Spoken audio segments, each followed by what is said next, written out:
Good afternoon and evening, everybody.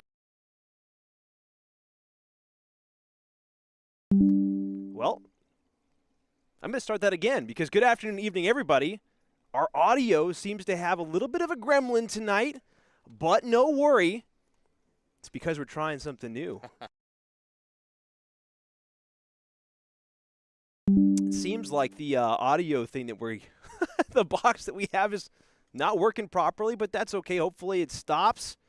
We'll figure it out as it goes along. But regardless, ladies and gentlemen, Steven, Marty, Martinez, Nick the Sureshot Soldo. we're in the studio together. My goodness, we've waited, 7 weeks for this to happen? We're finally here. I actually can't wait to have some help in the studio. It's been too long. So many weeks in a row of just 4 hours on the microphone. Finally have a little bit of help. So glad that Nick's here. And man, oh man, he's coming in clutch for an absolute stunning night of darts. Everybody has been watching along as these guys have been battling it out for 7 weeks to make it to the playoffs. If we go over to the bracket right here, this is what the situation looks like. Mark Rudge, Mike Carignan, Tom Curtin, Justin Burke in the opening round. They will look to compete against Ron Sargent and Joe Ricard in the semifinals. Now, before we get to anything else, we do have a very unfortunate note. Unfortunately, Mike Carignan is not able to attend the playoffs today. So Mark Rudge will be moving on with a bye to face off against Ron Sargent in the semifinals, meaning that our first game up for the night is going to be Tom Curtin versus Justin Burke. Unfortunately for Mike, well, he's going to finish in 6th place. But you know what? He's had a great season, really picked it up late in the last couple of weeks here. Hopefully see more of Mike next season. But for tonight, well, hey, this is the man to beat. Joe Ricard has had an absolute stunning season. Nick, do you have any notes on Joe's performance this season? I mean, he was hard to beat, obviously. When you find yourself that high up and in that top 3 position in the standings, the scoring was there, the doubling was there. That was his biggest flaw this season, but when you're scoring so high that it doesn't matter, you're not getting chances. Yeah, you know what? His triples have been something spectacular this season. I don't know if he has the most 180s this season. I think that still is held by Tom, but I think he has the second most. His grouping with his darts, when he finds that first dart, very similar to Tom, he just seems to follow that line so excellently. And it's scary.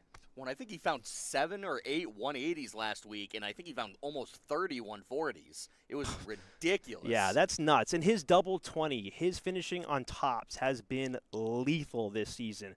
I think he's one of the few players where if he leaves himself 40, it's almost a guaranteed take. I don't know if you've experienced that firsthand, but certainly for the other guys, you don't want to leave Joe Ricard 40 tonight. I mean, any of these guys. You don't want to leave any of these guys a single dart finish. If they do that, you're pretty much saying, I'm not coming back to the board at that point. And that's the caliber of play that we have here at the Worcester Premier League. Moving on to the standings again. The standings don't really matter so much tonight, but this is more of a picture in how the playoff picture got put together.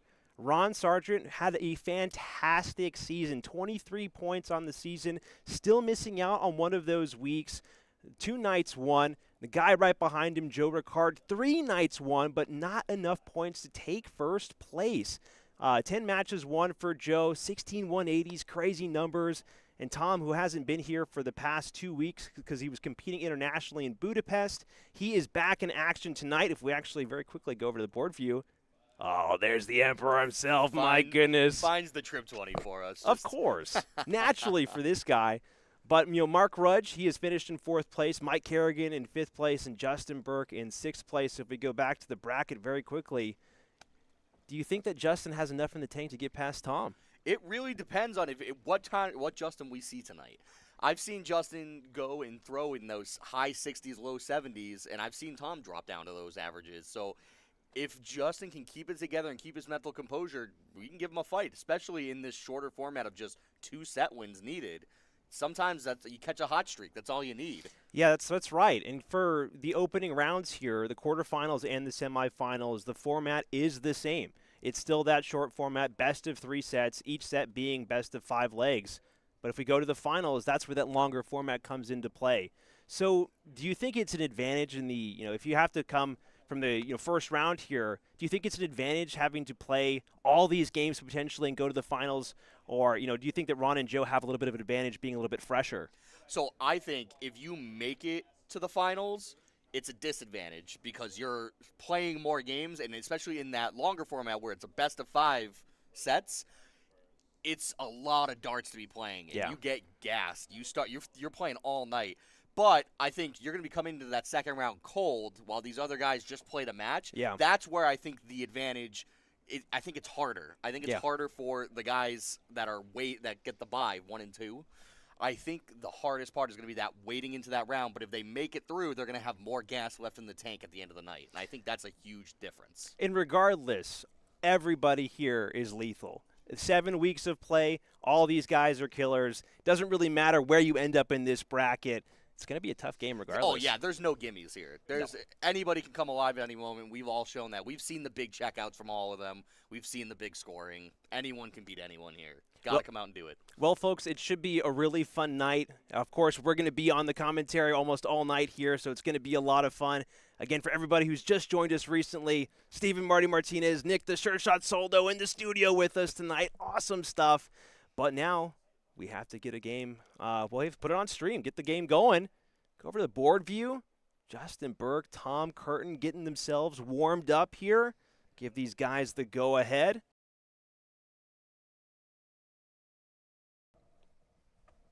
So Tom Curtin's gotten the call. And what do you really think about Tom's game, especially being 2 weeks out? I don't know what to think. I don't know how much it's going to affect his game. Well, I guess we're going to find out in these first few legs if all this time overseas in the different format makes a difference. Well, it's made a difference on the bull. Tom has been so good on this opening diddle for the middle, and Justin Burke finding it. It is. He takes control, and that can be big. Certainly. I mean, it's just that little bit of confidence when you can lead off into the set, into the playoffs, knowing that you're the guy. You have the throw to open up here. And I you know what? I don't want to be biased, but Justin might need it here. He might need that extra bit of confidence. But what a confident start. What a way to take advantage there. Solid ton there from Justin. And it looks like we're just going to have to wait for that score to update. But it looks like a 140 from Tom Curtin to answer. So not sure what's going on with our scoreboard here. We might have to tell the guys to actually pause here really quick because there seems to be something wrong here. So, ladies and gentlemen, we're actually, of course, we're going to have all of our little technical issues and whatnot this final week here. But solid darts there from Justin Burke. I believe that's a 60 found.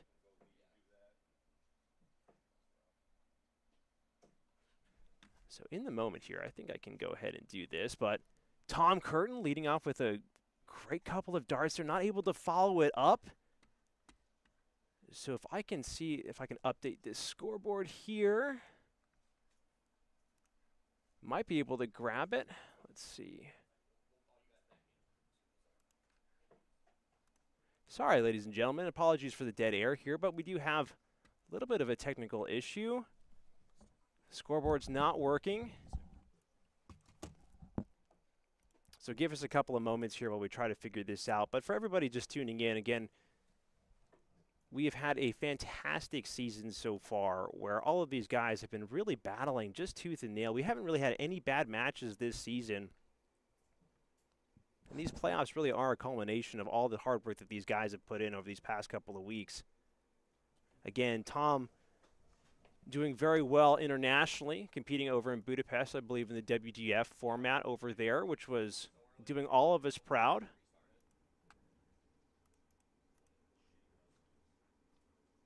And again, apologies for the small break here as we get our scoreboard figured out. We're not sure exactly what's going on. Seems like the tablet's not working. So as you can see on the camera there, Nick ran over there to make sure the tablet is connected because it seems like there is a issue with our computers connecting to that tablet. So give us a few more moments.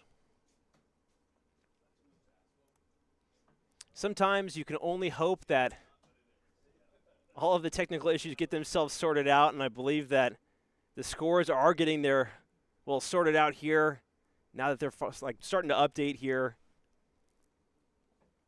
So Nick has made everything right. Again, the technical wizardry from Nick Soldo. We're happy that he's here getting things sorted out. It seems like it was a connection issue with the tablet. Everything's updated over here, so give us just 1 second. Sorry about that, guys. Getting that all squared away.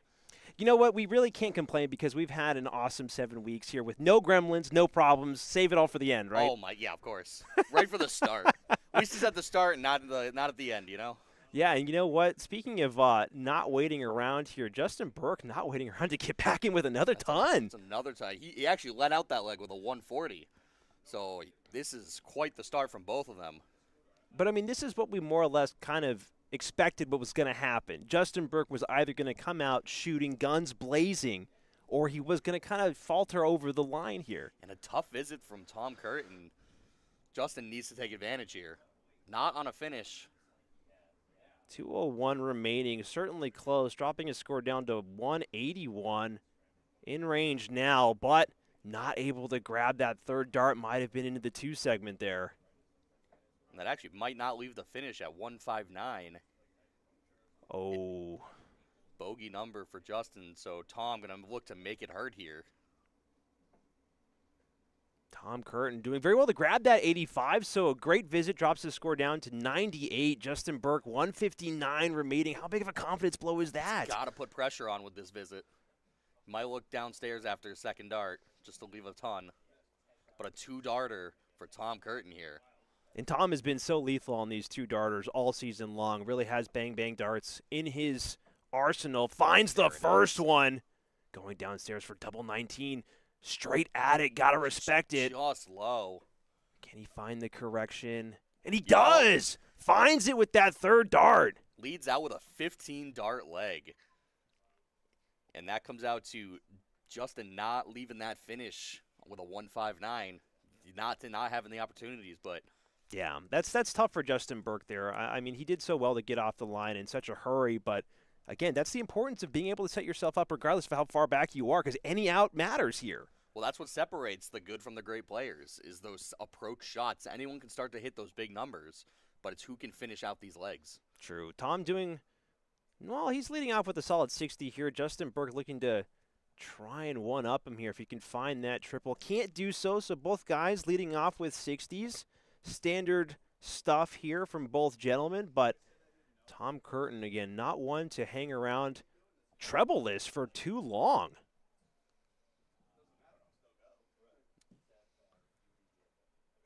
And he does find 2 triples there. Not the one he wanted, it looks like.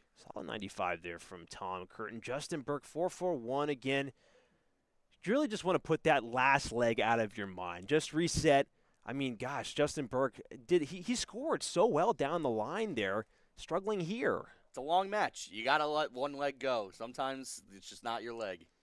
Yeah, and Tom Curtin with the 93.71. Unfortunate falter with that first dart there. Second one, just not able to grab that triple. And the 3rd dart goes outside. Look at the reaction from Tom Curtin. He was disgusted with that dart. Like I said, these are the parts that Justin has to take advantage of. He can't let those 22s go. And it looks like he's going to start that way. 2 in there. Oh, only able to find the 140, but the 2 in there was a big hit. That's what we're talking about. Give him control of the leg. Solid 140 there from Justin as Tom looks to chase on the heels of Burke. Can he find a triple? Does find the triple, but pushes it outside. You could even see it in the arm there. He wanted it so badly, he pushed the dart. And that's what happens. You start forcing it. If you're in your head, you start forcing that dart and trying to put it where you want it. You got to just throw. Do you really think the Emperor gets in his own head? I think anyone can get in their own head. Everybody likes to think, oh, I'm cool and collected until you're on the line, you know?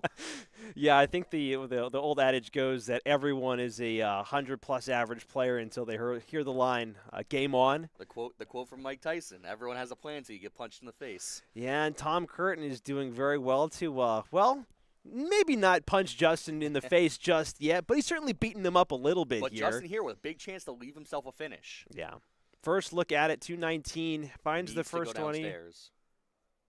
Does find it. So a 160, it's an outside chance, but it is a chance. The Emperor lining up knows that Justin is still just as lethal as he is from 160. It's 40. 2 in there. He is going to go downstairs. Finds the bullseye. And a 170 setup. So great darts there from Tom Curtin, giving Justin Burke a little bit of his own medicine, who did that earlier in the season. And Justin not able to grab the triple with those first 2 darts, only able to.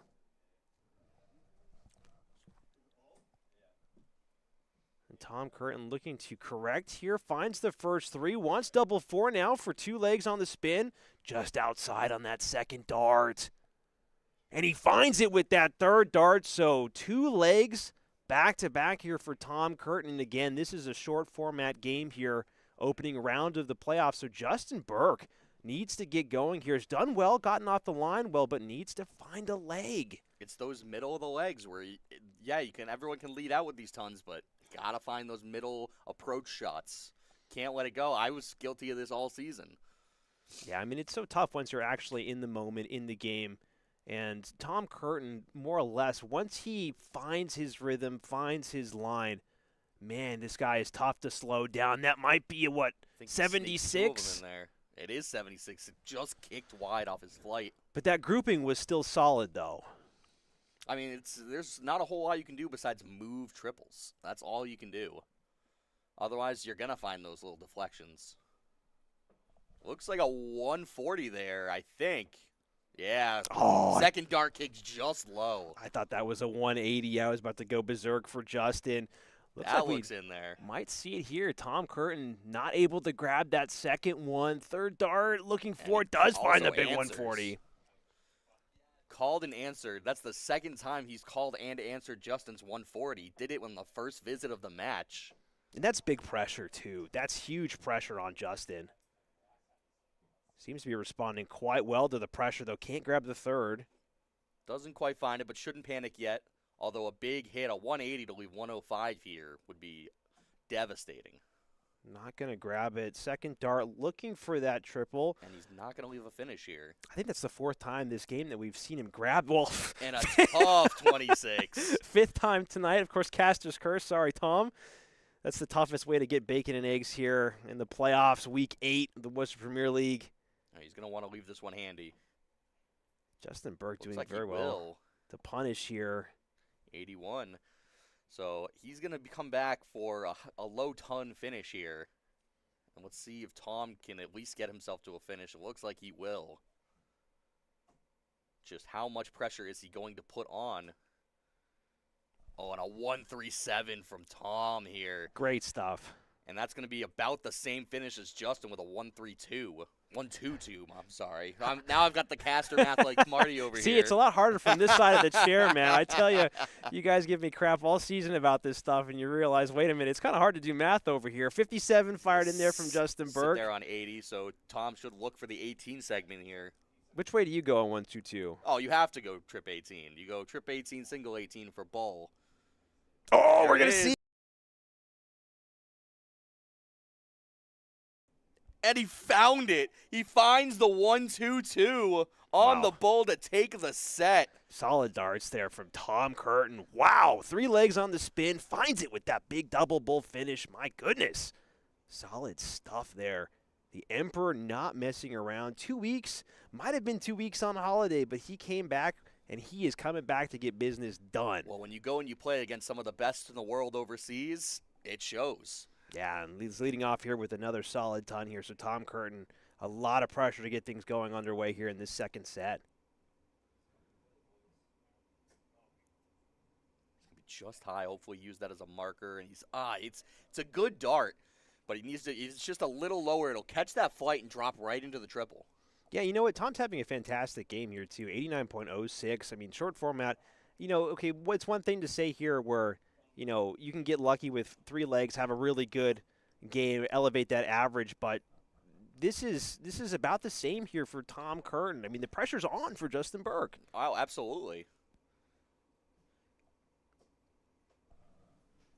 It looks like he's got a big ton there. It's not quite going to be enough to catch up, but listen, you got to take what you can get here. For sure. And I mean, Tom Curtin, again, he does have the throw here, so not under pressure. Justin can't keep it close. He has to be leapfrogging in front, hitting these big scores, because this guy right here is going to keep doing stuff like this on the board. I mean, Tom's got to be thinking, if I catch a triple every turn, I'm going to hold this leg very easily. Yeah. That's what you got to think. Unless Justin comes up with a big 2 treble visit. Which he might do here. He's just clattered low. Still a ton, but it's, again, like we said, that 1 triple visit from Tom is just going to be enough to hang on to this leg. Yeah, and Tom Curtin here, he's also a little bit more comfortable knowing that if he just holds his throw every single time, he's going to be walking away with this game and moving on. Absolutely. What can he get with here with this third dart? Can't grab anything. You can see how disappointed he was with that third dart, grabbing that trip 5. Justin Burke has to jump in front now. Bogey number. Needs at least a ton to leave a finish here. And the wide number is going to make that real tough.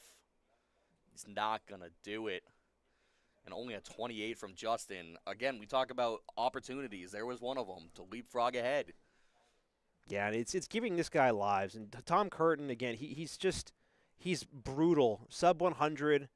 It's almost about 75% chance that he's going to take it out, and he's just going to look for the setup here to leave himself 110. But that's still lethal. Still dangerous here for Justin Burke. He has to get in front now. He's got to leave something. He's got to leave himself like a 2-dart finish here. Now he's got to move because a 60 does not, or a single 20 does not help him here. He's got to throw the 18 here. Can he even find another 20? And he does go to the 18. I thought he was going to try and sneak that one underneath there. That would have been crazy if he went for that. Well, that would have been the wrong shot because you hit a single 20, you don't have a finish. That's the big problem. 100%. And you know what? Tom Curtin here. Looking for trip 18. Oh!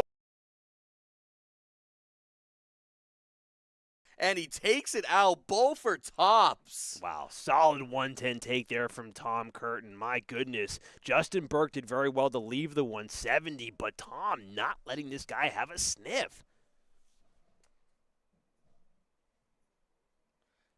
And again, starting these legs out strong, but it's just not quite enough to match up to the Emperor right now. I mean, the solid ton there from Justin Burke. Again, it's nice to get back into a leg with a good visit, but when you're already a sit down and a leg down, it's going to be kind of difficult to find these positive moments to really build off of. But credit to Justin, it's clearly not fully getting to him. He's able to stay composed here, and he's still throwing those big numbers. He's still throwing some clean darts.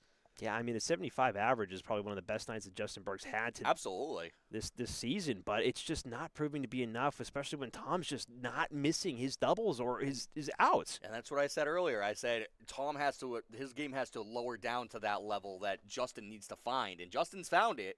It's just the problem is Tom is on a different level right now. He's not missing. Yeah, the international competition for Tom Curtin has done so well. The Emperor, again, if you're good enough to go compete on that international stage, you should be feared locally. And the Emperor is certainly, well, playing to that reputation. Justin Burke only finding 83, but still, you have to feel like he's still feeling like he's chasing right now. He's got to get a leg on the board. I think that's going to be the mental turnaround. If there's going to be a mental turnaround from Justin, he's got to get a leg on the board first. That's step one. Hold your throw. Especially after, Tom Curtin. I mean, he's 83 is still great. I mean, he's still behind in this leg, but Justin has to convert. I 100% agree. He needs to find something just to build off of here because even 60, that 94 is going to be great, but it's all going to come down to just not missing his out. He has to find something. And this will be good. Tom needs a big one here. Otherwise, he can lay up. It looks like Justin's going to have the chance to lay up here. I don't think he will, but I think he has that chance. We've seen some surprising setups from Justin Burke. 1-2-4, I definitely feel like is in the wheelhouse for Justin. Needs the trip 18 now. And does find it. Does he go for the bull? Oh, he does. Leaves himself a finish though. 30 left. Great bid there from Justin Burke, and Tom Curtin now chasing all the way back from 213. Can only look to try and put some pressure on the throw. First dart's found. Second dart's a little low, so he will be moving for the third dart. Does find the big 137. Great darts there from the Emperor. And so there's a big thinking here where your opponent's not on a finish. You don't have to go for that bull there. You can lay up with an 18 or a 10. But I would also argue there is a morale kind of thing where you take out that 1-2-4, it could be a mental change in this whole match. It looks big. But then you run into problems with odd doubles like this, and you might not even have a chance to take out this leg. And Tom Curtin with 76, we know that he can take this out. First dart is found, so Dead going center. down to double 8. And that is not missing. Clinical take there from the Emperor. Again, Justin Burke was first one down to the line. Went straight at that double 15, but was not able to convert on it. So now Tom Curtin is playing for the game, just needs one more leg, and he has the throw. And he leads out strong like we expect him to.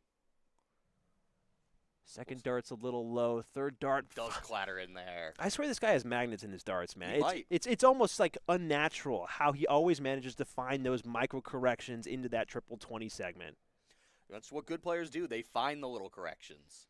Being able to adjust your throw mid-match is not easy. It's not an easy thing. I mean, if everybody could do it, we'd all be pros, right? Yeah. We'd all be over in England right now. Miss, Yeah, just don't miss, And Tom Curtin certainly showing us, sometimes you can miss, but it's a game of averages here. Looks like he snuck it in there. Tom's average is hovering just below the 90 average mark, so creeping around there, but he's having an absolute stunner of a game. The Season 2 champion's here to play. He's making a statement.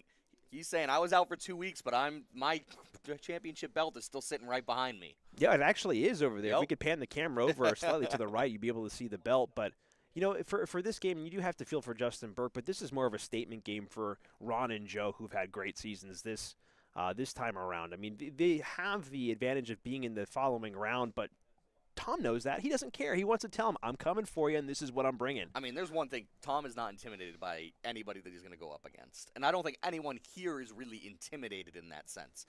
I think you just have to play your game and not let your opponent get to you. You can't be Ron or Joe here and look at this and go, oh, I can't do that, because we know they have the ability to do that. They can. And Tom Curtin, 164 remaining now, 40 left. Sorry, 40 on the board. I think he found 55, maybe 60. Not sure what he hit. 55 found, so he will be marching his score down to 109, but Justin Burke sitting all the way back at 340. I mean, this might just be a morale killer here for Justin, especially those. That's tough. So he's got plenty of options here. I tend to go trip 20 here because you're going to need extra darts anyway. He might go 19s. Mine's trip 7. For 80, 21 for 88. Trip 20 for double 14, but he goes 48 for tops. This guy's nuts, man. Well, when your opponent's not on a finish, you can afford to go those routes. Tom Curtin showing us why he's one of the better players here in the greater New England region. Even when he doesn't have to go for those shots, he does. And Justin Burke sitting all the way back on 314 can only hope and pray that he finds something big, but it looks like his race just might be run here, unfortunately. I mean, you don't expect Tom to go miss 3 darts at double 10 here. We've seen crazier, but the way he's been finishing, and it's one and done, Tom Curtin moves on in a dominant fashion. I don't think he dropped a leg. He did not. It was 6-0. So brutal game there for Justin Burke, but showing, hey, if you're going to go against Tom, you got to bring your A game. And Justin Burke had a fantastic game. Coming back to the actual party cam here, Stephen Marty Martinez, Nick the Sureshot, Soldo. Nick, I mean, if you're going to be playing in the playoffs in the Worcester Premier League, you got to bring your A game. I mean, look at his finishing. He was 6 for 9 on doubles. That's crazy stat. That's pro level stats right there. Yeah. You've got to hit it. I think Justin only had 3 darts at a double in that whole leg, showing the scoring difference between the two. And, you know, that 1-2-4, you have to feel really was critical to his mental component of the game, too. I mean, he faffed around, leaving himself 30, wasn't able to take it out. I feel like maybe going 10 to double 10 would have been the better idea instead of going straight at that double 15. It gets weird. But guys at this level, we have the confidence to take any double on the board out. It's just, it's a question of if that 1-2-4 take was the right move. But I think as far as a morale builder, it can be. It was a good choice. The gamble didn't pay off. Sometimes that's just how it works out. Yeah, and that's the game that we play. And for Tom Curtin, talk about a morale booster. My goodness, 6 legs on the spin to take out Justin Burke. 2 sets to nothing here in our very first game of the playoffs. Man, oh man, we have a ton of other games coming up here, all going to be equally as great. But Tom Curtin showing that he is the Season 2 champion, and he's coming for Season 3. He still wants to hold on to that belt, doesn't want to give it up. Back with a vengeance. We're going to go to commercial break, ladies and gentlemen. Apologies for all the technical difficulties. We're going to spend some time to get everything sorted out. But hang in there. A few couple of sponsor messages here coming up, but we'll be back very shortly. See you guys very soon.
Since 2014, U.S. Sports and Apparel has been helping teams, companies, and organizations look their best. From embroidered polos to customized uniforms and fan gear, they have the expertise and the people to do it all. Their catalog includes spirit wear, athletic equipment, and promotional items. From mugs and golf balls to jackets and hoodies, everything is branded to your specifications. For gear that works as hard as you do, trust in U.S. Sports and Apparel to get the job done right. Looking for your next night out in Worcester? Tee Up Tap Room is the place to be. With 5 golf simulator bays, more than 20 dartboards, a full bar and kitchen, and leagues for both golf and darts running year-round, Tee Up is the go-to spot for competition and community. Swing by Tee Up Tap Room at 70 James Street in Worcester and see why it's the city's home for golf, darts, and good times. Balboni Darts is the name in darts for Central Massachusetts and beyond.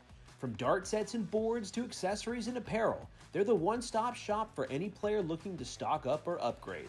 Whether you're stepping up to the line for the first time or competing for trophies and checks, Balboni Darts is the store that the champion selects. Looking for a way to support the Worcester Premier League directly?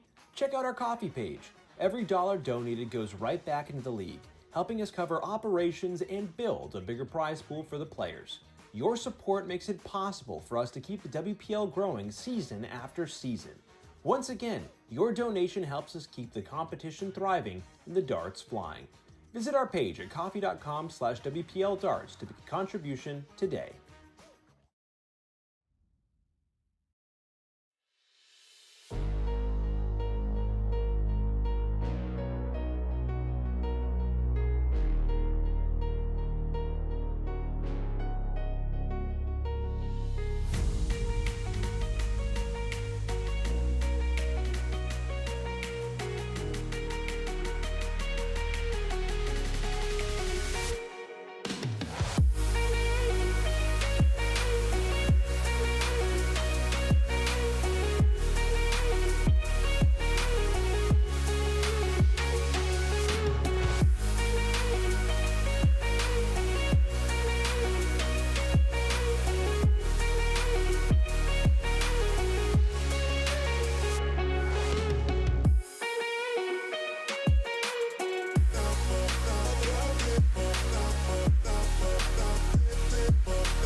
Ladies and gentlemen, we are back from break. Steven Marty Martinez here with Nick, the Sureshot Soldo. Man, oh man, we just saw an absolute teardown of Justin Burke by Tom Curtin. I mean, it was just clinical the whole way from the scoring to the doubling. It was just impeccable. You couldn't miss. Yeah, it was a brutal game, folks. I mean, for everybody who's tuning in here, this is the final night of the Worcester Premier League Season 3. It's the playoffs, folks. This is what all these guys have been playing for the past 7 weeks here. And Tom Curtin, even though he was absent, playing internationally in Budapest the past 2 weeks, he is still showing why he is the Season 2 champion. And my goodness, what a stunning display he put on there. So if we go to the bracket here really quick, folks, again, here is the bracket for tonight. Tom Curtin taking out Justin Burke 2-0. Again, for everybody who's just tuning in, where have you been? Why did you miss the game? Well, we're happy that you're here, even if you are late. Mike Carignan, unfortunately, is not able to participate tonight. Unfortunately, he has a work event, so he was not able to make the playoffs today. That's all good. Mike will finish out in 6th place. Justin Burke joining him in 5th place. Mark Rudge gets the bye into, well, the next round here, facing off against Ron Sargent, the Dreamboat. The man himself. What are your thoughts on Ron this season? I think he's been absolutely remarkable. He's shown time and time again that nothing's getting to him. He just sits there and plays his game. You can't play mind games on the guy. He's just that good. You know, going back to the studio cam here, I think after 7 weeks of play, I think the only aspect of Ron's play that could be lacking is his 180 hitting. He seems to really struggle to find those ton 80s in games. Hilarious. Last week might have been one of the funniest moments, seeing him hit 140 after 140 and then celebrate with the big roar when he finally catches the 180 in the final with Joe. Just absolutely hysterical. That was awesome to see. And you know what? It also goes into the whole mindset of the player because, I mean, his darts weren't bad. They were right there on the wire every single time. You could see the frustration. I think we even had to have one of our interns come by and repair the wall because I think he did kick the wall, actually. We're going to hope there's no structural damage. Yeah, I mean, the Dreamboat's racking up the bills here at the WPL studio, but his opponent, Mark Rudge, what are your thoughts on Rudge's play over the past couple of weeks? Rudge has improved steadily. He had a very rough start to this season. He had a rough end to the last season, but he's been slowly on this incline where the skill level's just been getting higher and higher, and he's starting to match these guys and show. And just talking to him between weeks, he was telling us, he's like, I'm not getting relegated. The way I'm playing, I'm not getting relegated. I'm playing to the best of my ability, and he feels confident about his game. So he's got to come out here and just show him what he's got. You know, and Rudge had a very similar path last season as well in Season 2, where he came out in the first, I want to say 3 or 4 weeks. He struggled to really get going, to find his confidence, find his game. But coming around, I think, to week 6 last season, he really picked it up. I mean, I feel like he surprised a lot of people, and I feel like he might have a surprise or two for Ron Sargent tonight. I think he's going to give him a great game. I think this is going to be not a whitewash like we saw in the last one. I think this is going to be a hard-fought battle both ways.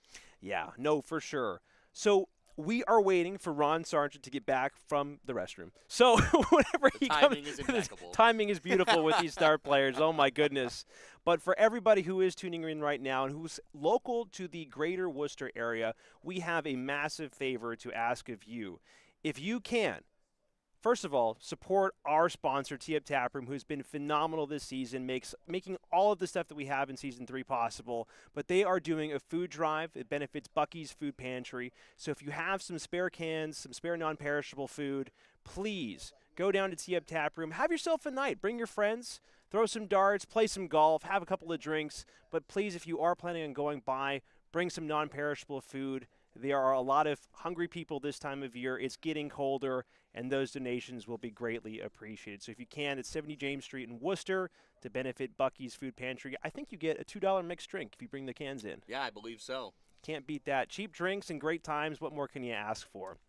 So looking at the studio camera here, if we jump over here, oh, man, look how handsome this guy is, Mark Rudge. What an awesome shirt, too.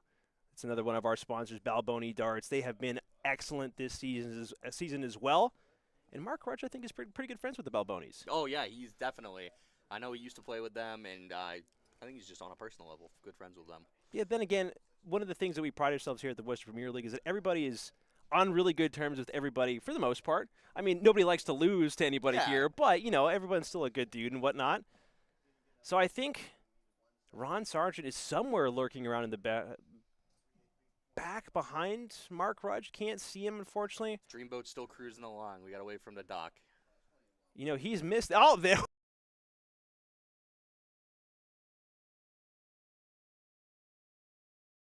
No. There we go. Now we're back. Good. Sorry. Ladies and gentlemen, we've been struggling with our audio equipment tonight. Of course, we've had 7 weeks of perfect, no gremlins streaming, and now it just seems to all be happening this final season. So if we cut out randomly or the audio cuts out, it's not your TV. We promise. It's us. It's not you. Again, we mean that. It's us, not you, so don't worry about it. But, again, it happens. Can't get it right every single week, right? Well, all we can do is the best we can. That's right. All righty. So let me go ahead and give these guys go ahead here. So they have been told that it's now time to get going. And again, folks, everybody, this is a semifinal match here, the playoffs. I mean, there's pretty good money on the line here for both guys. I mean, a spot in the finals, first of all. Dude, this going for the belts, you know? Yeah. This is for the belt. Amber Soldo in the chat saying, it's because of Nick. Oh, come on. That's man, Amber's not doing you any favors tonight, man. There's one common thing here, and that's that I show up and the issues show up. Oh my goodness. That's outside for Rudge, but he did not pull his dart. How rude. There it is. There it is. Got a good look at the armpit there from Rudge. My goodness. Ron Sargent now looking to get into the pool. Yeah, he does get in the pool. And he will start us off. He will have the throw for this match. And I feel like that's pretty standard here for Ron getting underway. I mean, he's been so good on the bulls. And we talked last week why he wasn't going for some double bull finishes, but all of his setup shots that needed the 25, he was finding the double every single time. And Ron's starting us off, going to look to find that triple. Keeps them all straight, though. I think those first few visits are going to be nervy from everybody. Yeah, of course. And, you know, I struggle between Mark and Rudge because I know him as Rudge/Rudgy. But I see the first name, Mark, and he gets off there with an 85, so a solid start to this match here. But Rudge, I don't think he has a lot of nerves anymore. I think he's built confidence over the last, I would say, just the half of the season. But Ron able to find that triple. Looks like he sneaks another one in there for a big 140. Solid 140 there from the Dreamboat. And Rudge was actually talking to me a little bit behind the scenes as he fires a first dart in there. Second one just goes a little high, but he was saying that I think he was on stream recently for some other event or tournament. He doesn't get nervous anymore because he's done this for so many weeks. Yeah, I believe that was the Thomas Gaskell tournament. That was a few weeks ago. He played, I think he was in doubles. He went and played in the finals or semifinals. But Ron only finding 41 here. Yeah, you know, it's very interesting, you know, for everybody who's just tuning in right now. Rudgy finding 2. He's going to put on a show for everybody. Finds the big 180. Solid darts there from Mark Rudge. Great stuff. So Nick and I are both going to be up at the Seacoast Open this coming weekend here, along with a lot of these guys as well. I think everyone is. I think every player is going to be up there. I maybe spare a few, but I think all of the players that are here are going to be up at Seacoast. Again, it's a local tournament for all of us here. Ron doing very well to find that 98, but if you see us walking around, don't be shy. Come say hi. You know? Absolutely. We'd love to talk to you guys and chat, and Rudge looking to make a correction here. It looks like he does find 96, so, man, he's really getting down the line quickly here. He's feeling confident, and Ron, the biggest struggle for him this season has been the numbers. Left himself a bogey number, so Rudge is coming back for this. Yeah, you know, Ron's done such a great job this season, really, with the math. He's really done such a good job not leaving in these awkward numbers, but Rudge looking to take out double 10, and he does, and that's the opening leg of the game here. But more critically, that's an opening break for Mark Rudge. Ron Sargent under a lot of pressure here, and Rudge looking to continue to do more of the same. Of course, as soon as we say that, first start goes in that one segment. Caster's Curse is still alive and well. Sometimes that's just how that adrenaline works. You win that leg, and then you go to move on to the next one, and sail it. Sail away. The Dreamboat looking to sail away right now. There it is. He's found it. And a ton is going to kind of punish that early slip up. I think it was Amber who said earlier in the chat, Nick, you need Marty energy. Nick, it's not, Amber, it's not fair. I guess to you it's not fair either. I did have a Red Bull before these games tonight because I was feeling a little low on energy, so I feel like Hammy from Over the Edge right now. I was going to say, do you ever need the Red Bull? I feel like you're always on that energetic kick. Well, it's because I have about 7 cups of coffee a day, don't you know? And another rough visit for Ron Sargent. Can Rudge punish? You know, this is one of the things that we have seen a lot over the past couple of weeks is Ron's mental game. Sometimes not always there. Mark, steady 60 there, but Ron may be tilting early on in this game. We'll see. I think early on a couple misses are not that bad. He recenters himself pretty well. He definitely will get down in a leg and maybe not shoot his best in that leg, but usually on to the next leg, it's just on to the next, you know? And you know what? Fair play to Rudge here as well. I mean, I know it's early on in this game, but an 84 average is still nothing to shake your head at. I mean, even if you continue to get these solid 60s, it's still good darts. Here's the problem, though. Rudge has to hold this leg or that break means nothing. And Ron is already in there with a triple, but that wide dart again. And an 81 there is not going to leave a finish. So still outside for Ron Sargent. Rudge looking to get back into, well, I guess chasing territory. Not able to grab a second triple there, but still good round. 98 punched in for Rudge. What can Ron do here? So who's going to flinch first here? Doesn't look like it's going to be Ron. Oh, he's just wide. He's got 81 scored. So the 1-1-2 left. That's amazing that you can do that math off. You play enough darts, and that's what it comes down to. Got to know the math. Struggling with my caster math all season, and Nick gets into the studio on the mic and makes it look easy, folks. It is not easy, and Rudge find the 95. Looks like he does find that 95. So very, very good darts there from Rudge to put the pressure on Ron. 2-dart finish for Ron here. He's not going to find it. He's going to have the 68. No, he's going to have 78 left. And that's going to be 24 left here. A little bit of scratch of the head there from Ron. Oh, no, 22 left. That is caster math again. See, it happens he to everybody. He is correct on that one. He had 76 after the first dart, or after the second dart. And Rudge finding the first dart, going up for the double 20. Can he find it? Oh, Doesn't just quite low find it on that third dart. So now Ron, can he find double 11? Sights it. Needs to bring it inside here. Walking it in. And he doesn't walk it in. It's not there. So huge opportunity here for Rudge. If he goes 2 legs up, holds his throw. I mean, this is significant here if he can find this dart.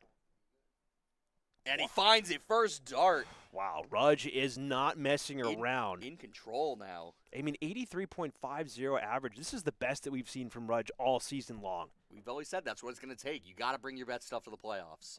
Can't mess around. A wide dart from Ron there. Isn't able to sneak it in, so a 28, and we're seeing the Dreamboat. He's running out of gas here. I mean, he's just basically, well, he hasn't really even set sail. He's still in the dock right now. He hasn't even found a leg. I mean, Rudge finding that 60 is good enough here. And we'll see him step up. He's got to start to find it. Center himself. Got to have a mental refocus if you're Ron here. Yeah, I feel like the walls might be starting to close in here.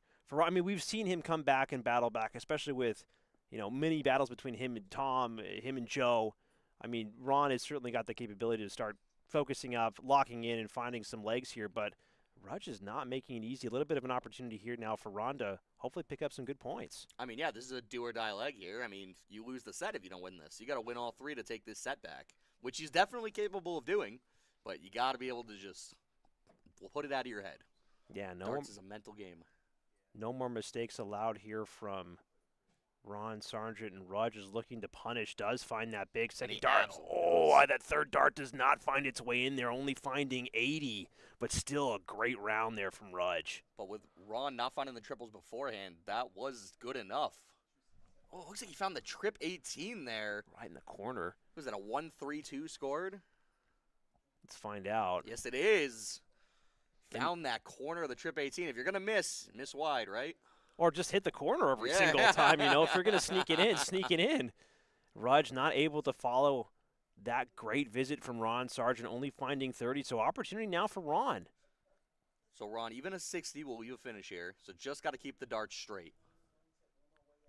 Oh, and that's not where you want to go because that's going to not leave a finish.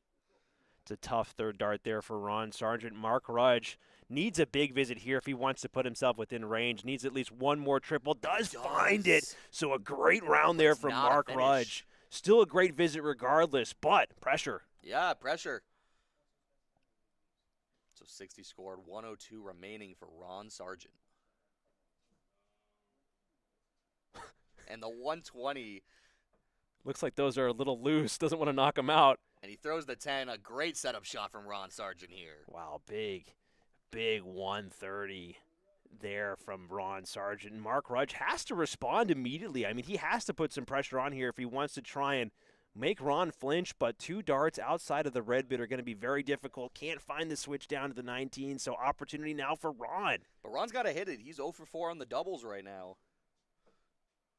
And he finds it with the first dart, proving me wrong. Great visit from the dreamboat. It. He's able to set sail away. There's some islands off in the distance, and he wants to go there. Anchors away.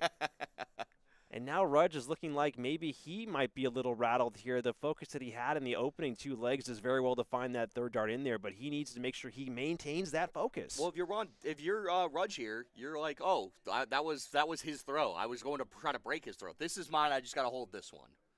And Ron leading off with a 36 isn't going to be enough to pressure Rudge right now. Rudge has a big chance to take advantage and take this set. What's so crucial there in that past leg is that Ron was holding his throw. So even though Rudge did lose that leg, it wasn't really as significant in the grand scheme of the game.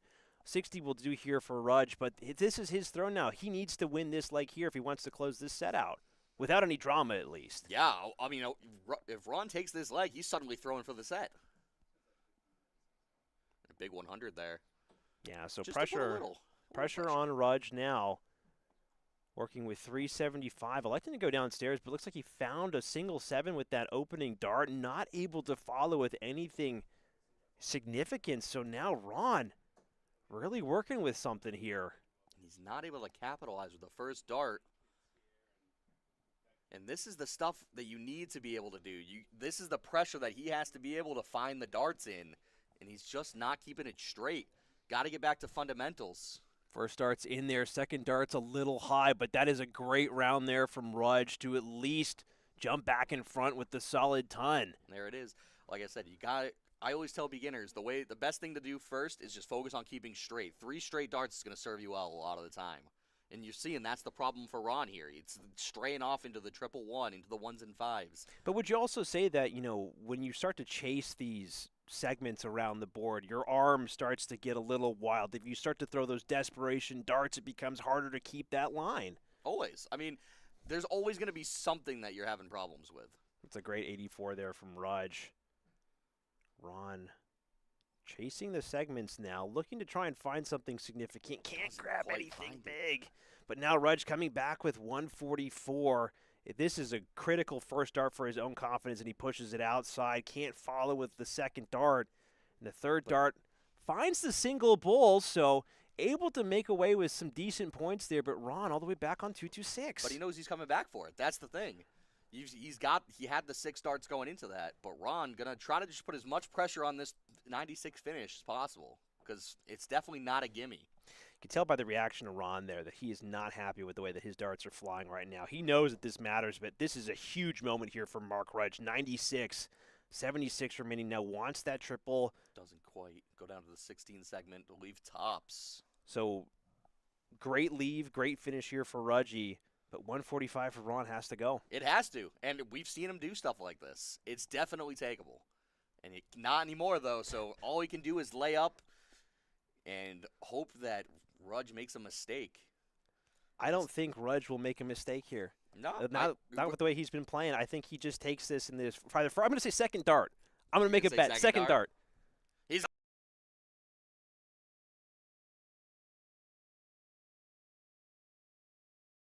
He's going to prove you wrong and take it out in the first dart. So that was an impressive set there from Mark Rudge. I mean, taking that opening set 3 legs to 1.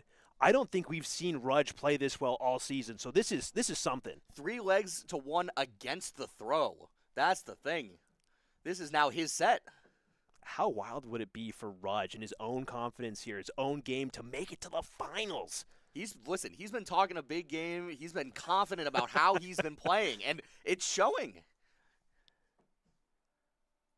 What can Ron do here? Finds that big second dart. I don't think he squeaks that third one, and I think it might be slightly left. It is, yeah, just in that trip 5 there.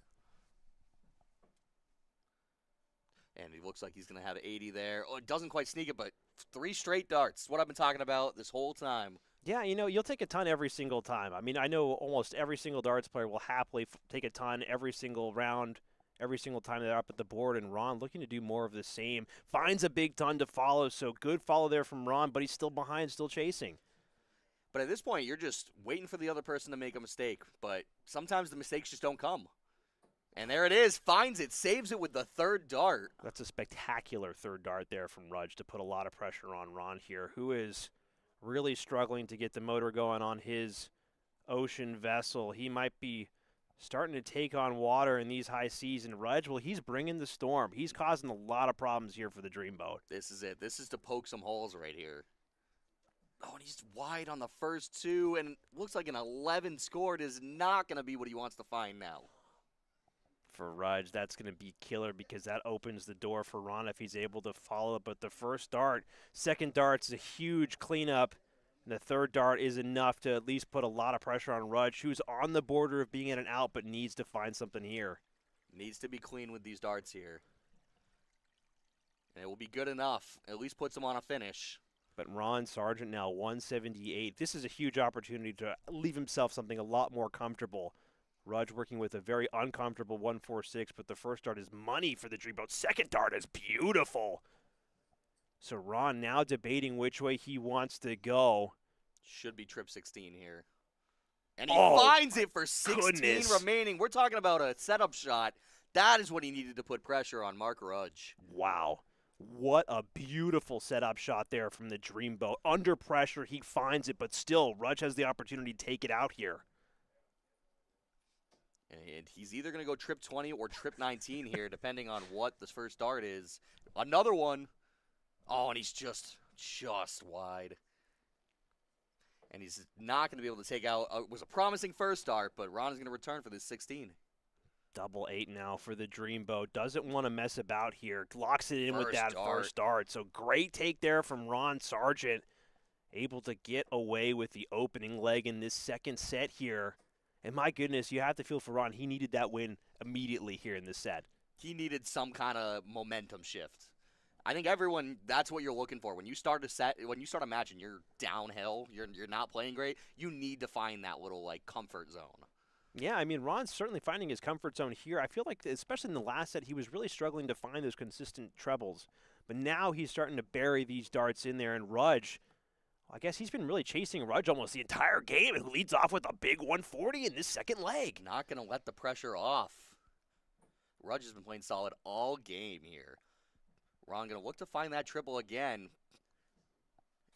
And does find it. There we go. And he's keeping them straight. There it is, where he's not veering nearly as much. Some dart acrobatics there to find the middle there. My goodness. Rudge looking to try and find that critical 30. Saves it with that 3rd dart. The first 2 darts were looking a little squirrely, but Rudge gets it done. Well, those are the fine adjustments we were talking about last game. First one is in there. Second one's going to go a little high, but he'll be happy with that dart. And, hey, a big ton here. Yeah, you just got to keep it going. When you're on your own throw, 100 a lot of the times is good enough.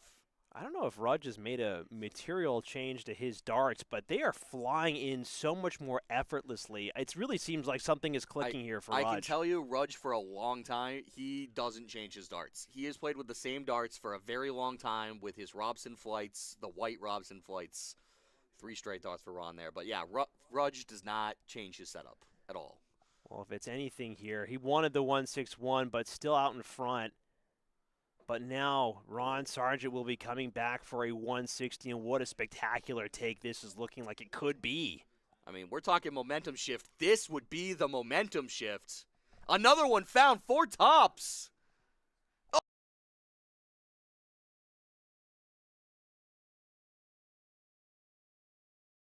And just low on that one. What a spectacular bid there. That's a 57 for 62. Should be 12 for Bull.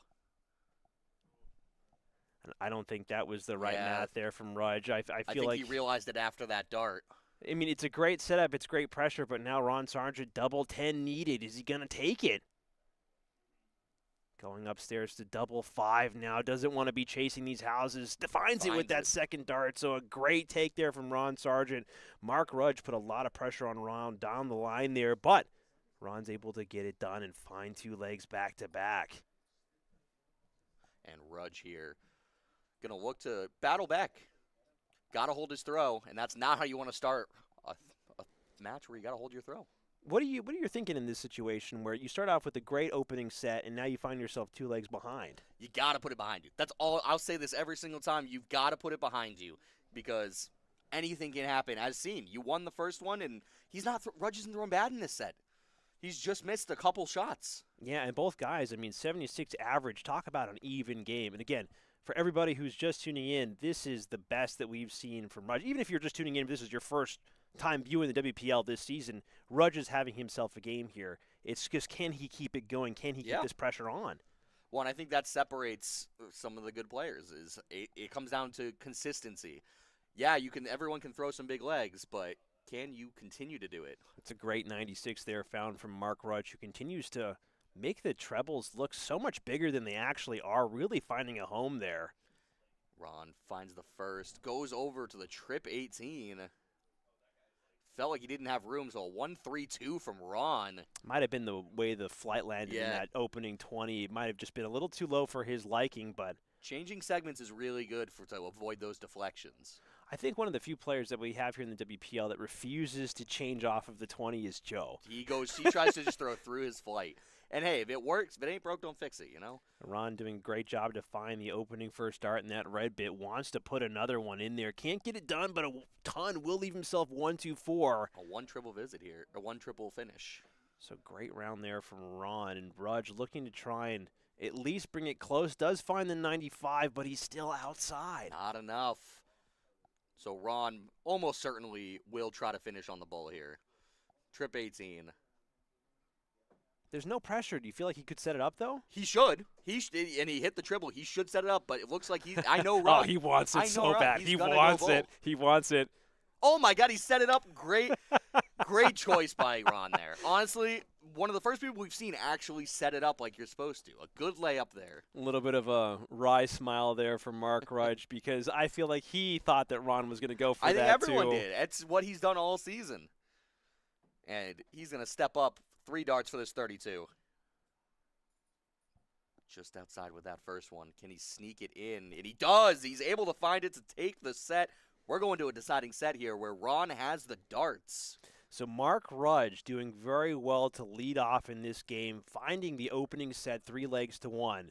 And Ron comes roaring back with 3 legs on the spin to put some serious pressure on Rudge. And this is where I feel like mentally you have to just forget everything that happened. If you're Rudge, put it all behind you. Don't think about it. You have 3 legs that you need to find. It's time to get it done. And then if you're it's the opposite. Ron's got to be like, listen, I just did that. I'm going to come out and do it again. I got to come out and roll him. And he's got to come out strong. And he does with his first dart. That first dart is so critical. But he just goes a little wide. But he finds the savior dart for a 115. I was about to say, welcome to the caster's curse, where the first dart's found, the second one goes way wide, and you're just like, well, I'm sorry. I don't know what to do. But immediate pressure on Rudge now, who needs to find something big of his own here again. Ron doing very well to get off the line in a hurry, and now Rudge needs to try and follow. Can't grab that trip 20 just wide to the right. Not missing by much, but that's this game. It's a game of millimeters. Oh, he's also going to be wide. Looks like it's only 25 scored from there. Oh, and way low. You can tell he just snatched that one. Oh, it's 30. A tough 30. Wow, so huge opportunity now for Rudge, catching a bit of a break now. Needs to really lock in and capitalize on that, and that bounce out is going to be brutal for Rudge. Looks like it was, well, it's a ton 40 on the floor, but he'll walk away with 80. And here's the thing. It's a double-edged sword where you're like, oh, it was a good dart. It went where I'm supposed to, but I'm only walking away with 80 on that? Come on. And there's 80 punched in there from Ron Sargent. And he's going to find the ton.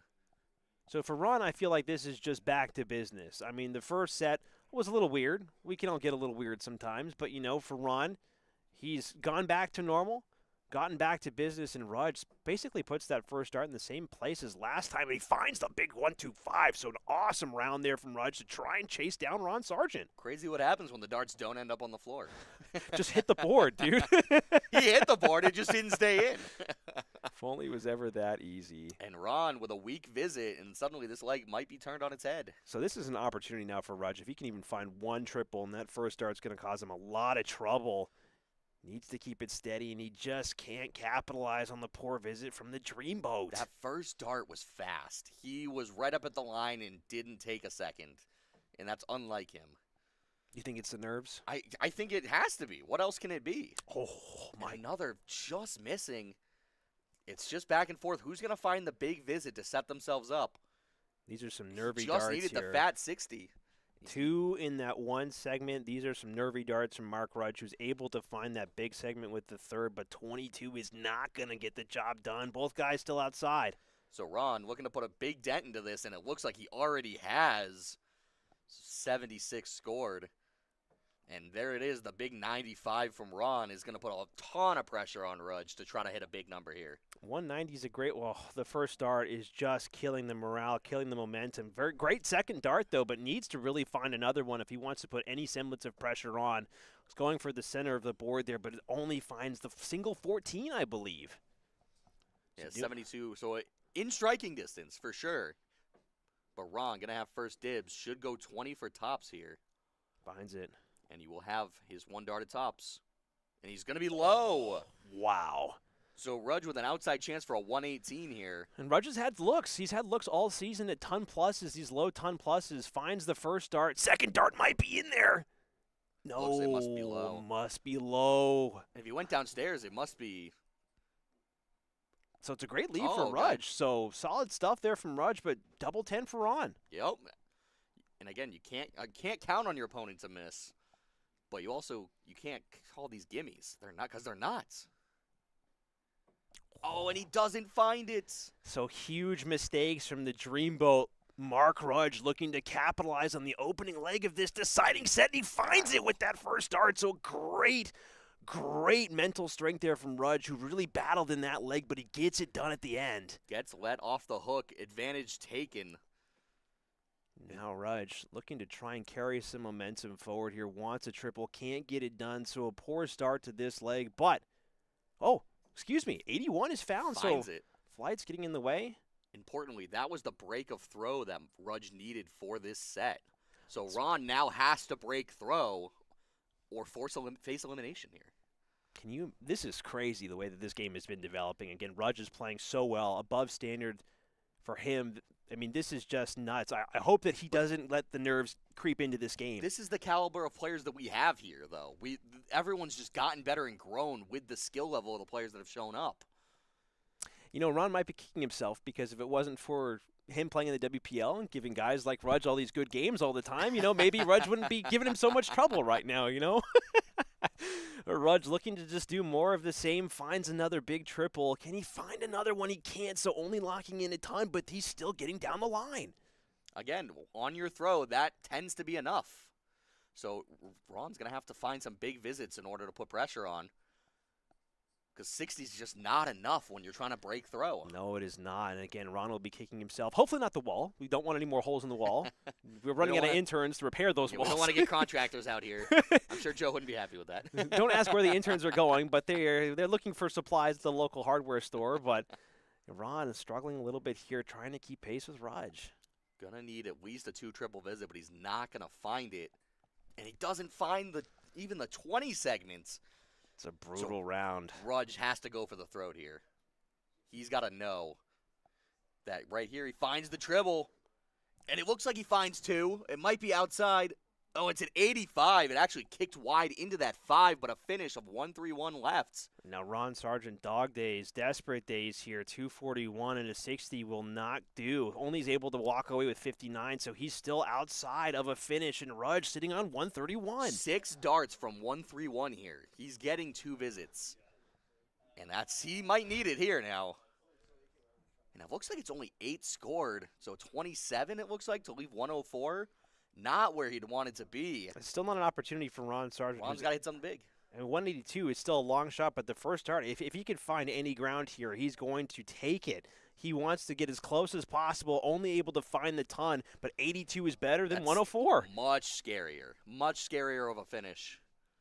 I can't see if that's a 5 or a 20. It must be a 5 because 99 is not a finish. And Rudge is going to be frustrated that Ron's going to step up to this 82, and he's not really in that big of a striking position. He's at 60, which is still not a gimme. Bullseye first here for the Dreamboat. He doesn't. He goes trip 14 to leave tops, but he's going to have 68 left. 18 bull you have to feel is the right way to go. And Finds it, so now Bullseye. Oh, and he's just outside. Just outside for the Dreamboat, who had such a good look at taking that with a double bull finish, but now Mark Rudge, 60 left. Single to double. Got to find that fat 20. Keep it straight. There it is.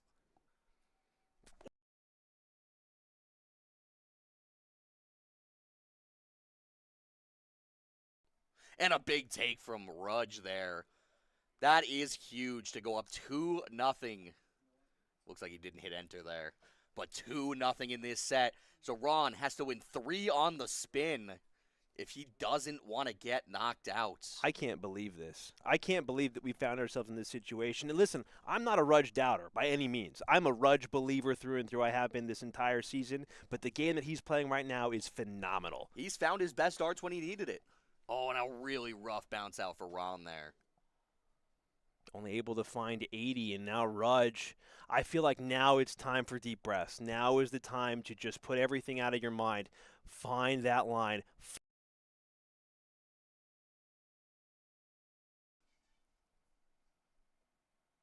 Follow those darts, and can't quite grab the 140. Now Ron looking to put a lot more pressure on. Finds 2. Oh, and another 140 followed there from the Dreamboat. So great darts from both guys. And Rudge just going to have to keep straight. Just play your game.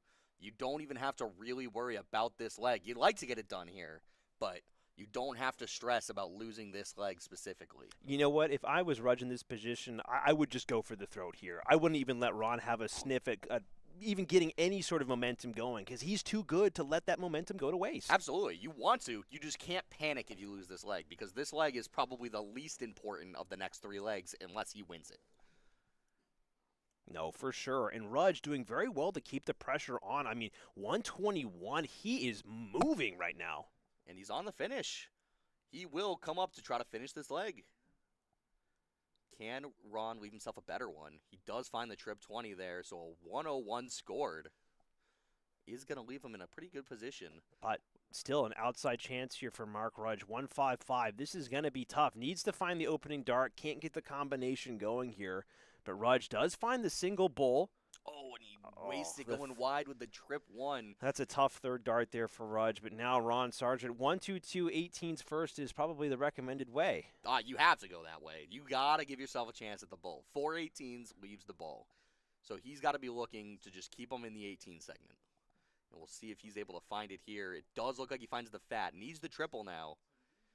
And it looks like another fat, so you just stay there. Another triple leaves 32. So 54 scored is not going to be enough. And I feel like with Rudge sitting on 107, this is a lot more gettable than the 155. Oh, absolutely. If he finds this, that's a great first dart. Wants the trip. Oh, my goodness. Tops. Oh, that was such a good bid from Rudge. Wow. I thought he was going to take it there. And there is just so much pressure on this 68. This is his finals life on the line here. And he goes 18 with his first dart. And he doesn't find the second one. Wow.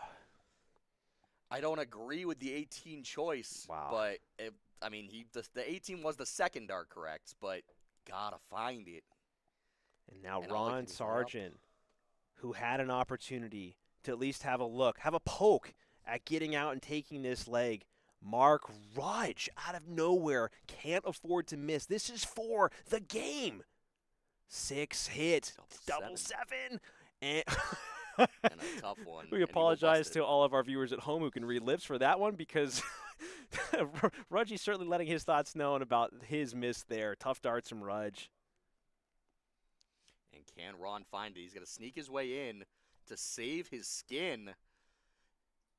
And it doesn't look like he does it.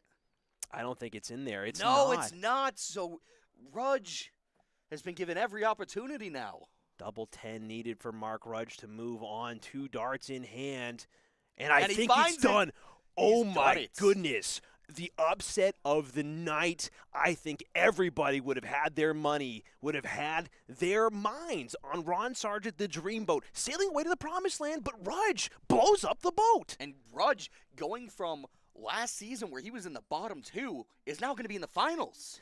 Unbelievable season and an unbelievable night so far from Rudge. Even though he did get the bye against Mike Carignan, he is proving tonight that he deserves to be in the finals by taking out Ron. It doesn't matter if you get a bye or not. You still have to go up against these guys like Ron, Joe, and Tom Curtin himself. You've got to go up against these guys and win. Doesn't matter what bye you get. So for him to come out is it's just amazing. Yeah, no, credit to Rudge in the way that he's played. He finishes that game with the 72.61. I mean, phenomenal game regardless of the doubles, the scoring. He put the pressure on Ron, and man, oh man, did he get the job done. So credit to Mark Rudge. Again, it was a great season from Ron Sargent, who finished out the regular season in first place. That's it. That's our number one seed gone. It's out already. So Mark Rudge, with the upset of the season, he will be awaiting the winner of our next game, Joe Ricard, Tom Curtin. Oh, it's going to be another banger of a game. Wow. Ladies and gentlemen, take some time to think about that. Who do you think is going to take that game? Before we cut to commercial break, really quickly here, guys, it's cold. And, Nick, I don't know if you drove over here in the WPL studio. You did, right? Oh, yeah. It was rainy, it was nasty, it was foggy. Wouldn't you want to be warm in that situation? Always. Who doesn't want to be? So, guys, if you are looking for some nice, cozy, warm merchandise this season, maybe a stocking stuffer, maybe you just want to look good walking out and about in town, check out our store. U.S. Sports and Apparel has been a phenomenal partner to us this season, and they have some incredible merch that you guys can not only wear, but just look good. I mean, there's hats, there's hoodies, all sorts of colors, all sorts of sizes. If you wear clothes, you can shop here. So why not? There's a little something for everybody. That's right. So ladies and gentlemen, again, back to the party cam here. What a phenomenal game that was. We're going to take a quick break and be right back in a few moments. See you guys very soon.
Looking for your next night out in Worcester?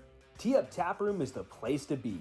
With 5 golf simulator bays, more than 20 dartboards, a full bar and kitchen, and leagues for both golf and darts running year-round, Tee Up is the go-to spot for competition and community. Swing by Tee-Up Taproom at 70 James Street in Worcester and see why it's the city's home for golf, darts, and good times. Balboni Darts is the name in darts for Central Massachusetts and beyond. From dart sets and boards to accessories and apparel, they're the one-stop shop for any player looking to stock up or upgrade. Whether you're stepping up to the line for the first time or competing for trophies and checks, Balboni Darts is the store that the champion selects. Since 2014, U.S. Sports and Apparel has been helping teams, companies, and organizations look their best. From embroidered polos to customized uniforms and fan gear, they have the expertise and the people to do it all. Their catalog includes spiritwear, athletic equipment, and promotional items. From mugs and golf balls to jackets and hoodies, everything is branded to your specifications. For gear that works as hard as you do, trust in U.S. Sports and Apparel to get the job done right. Looking for a way to support the Worcester Premier League directly? Check out our coffee page. Every dollar donated goes right back into the league, helping us cover operations and build a bigger prize pool for the players. Your support makes it possible for us to keep the WPL growing season after season. Once again, your donation helps us keep the competition thriving and the darts flying. Visit our page at coffee.com/WPLdarts to make a contribution today.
ladies and gentlemen, we are back. My goodness, Steven, Marty, Martinez here.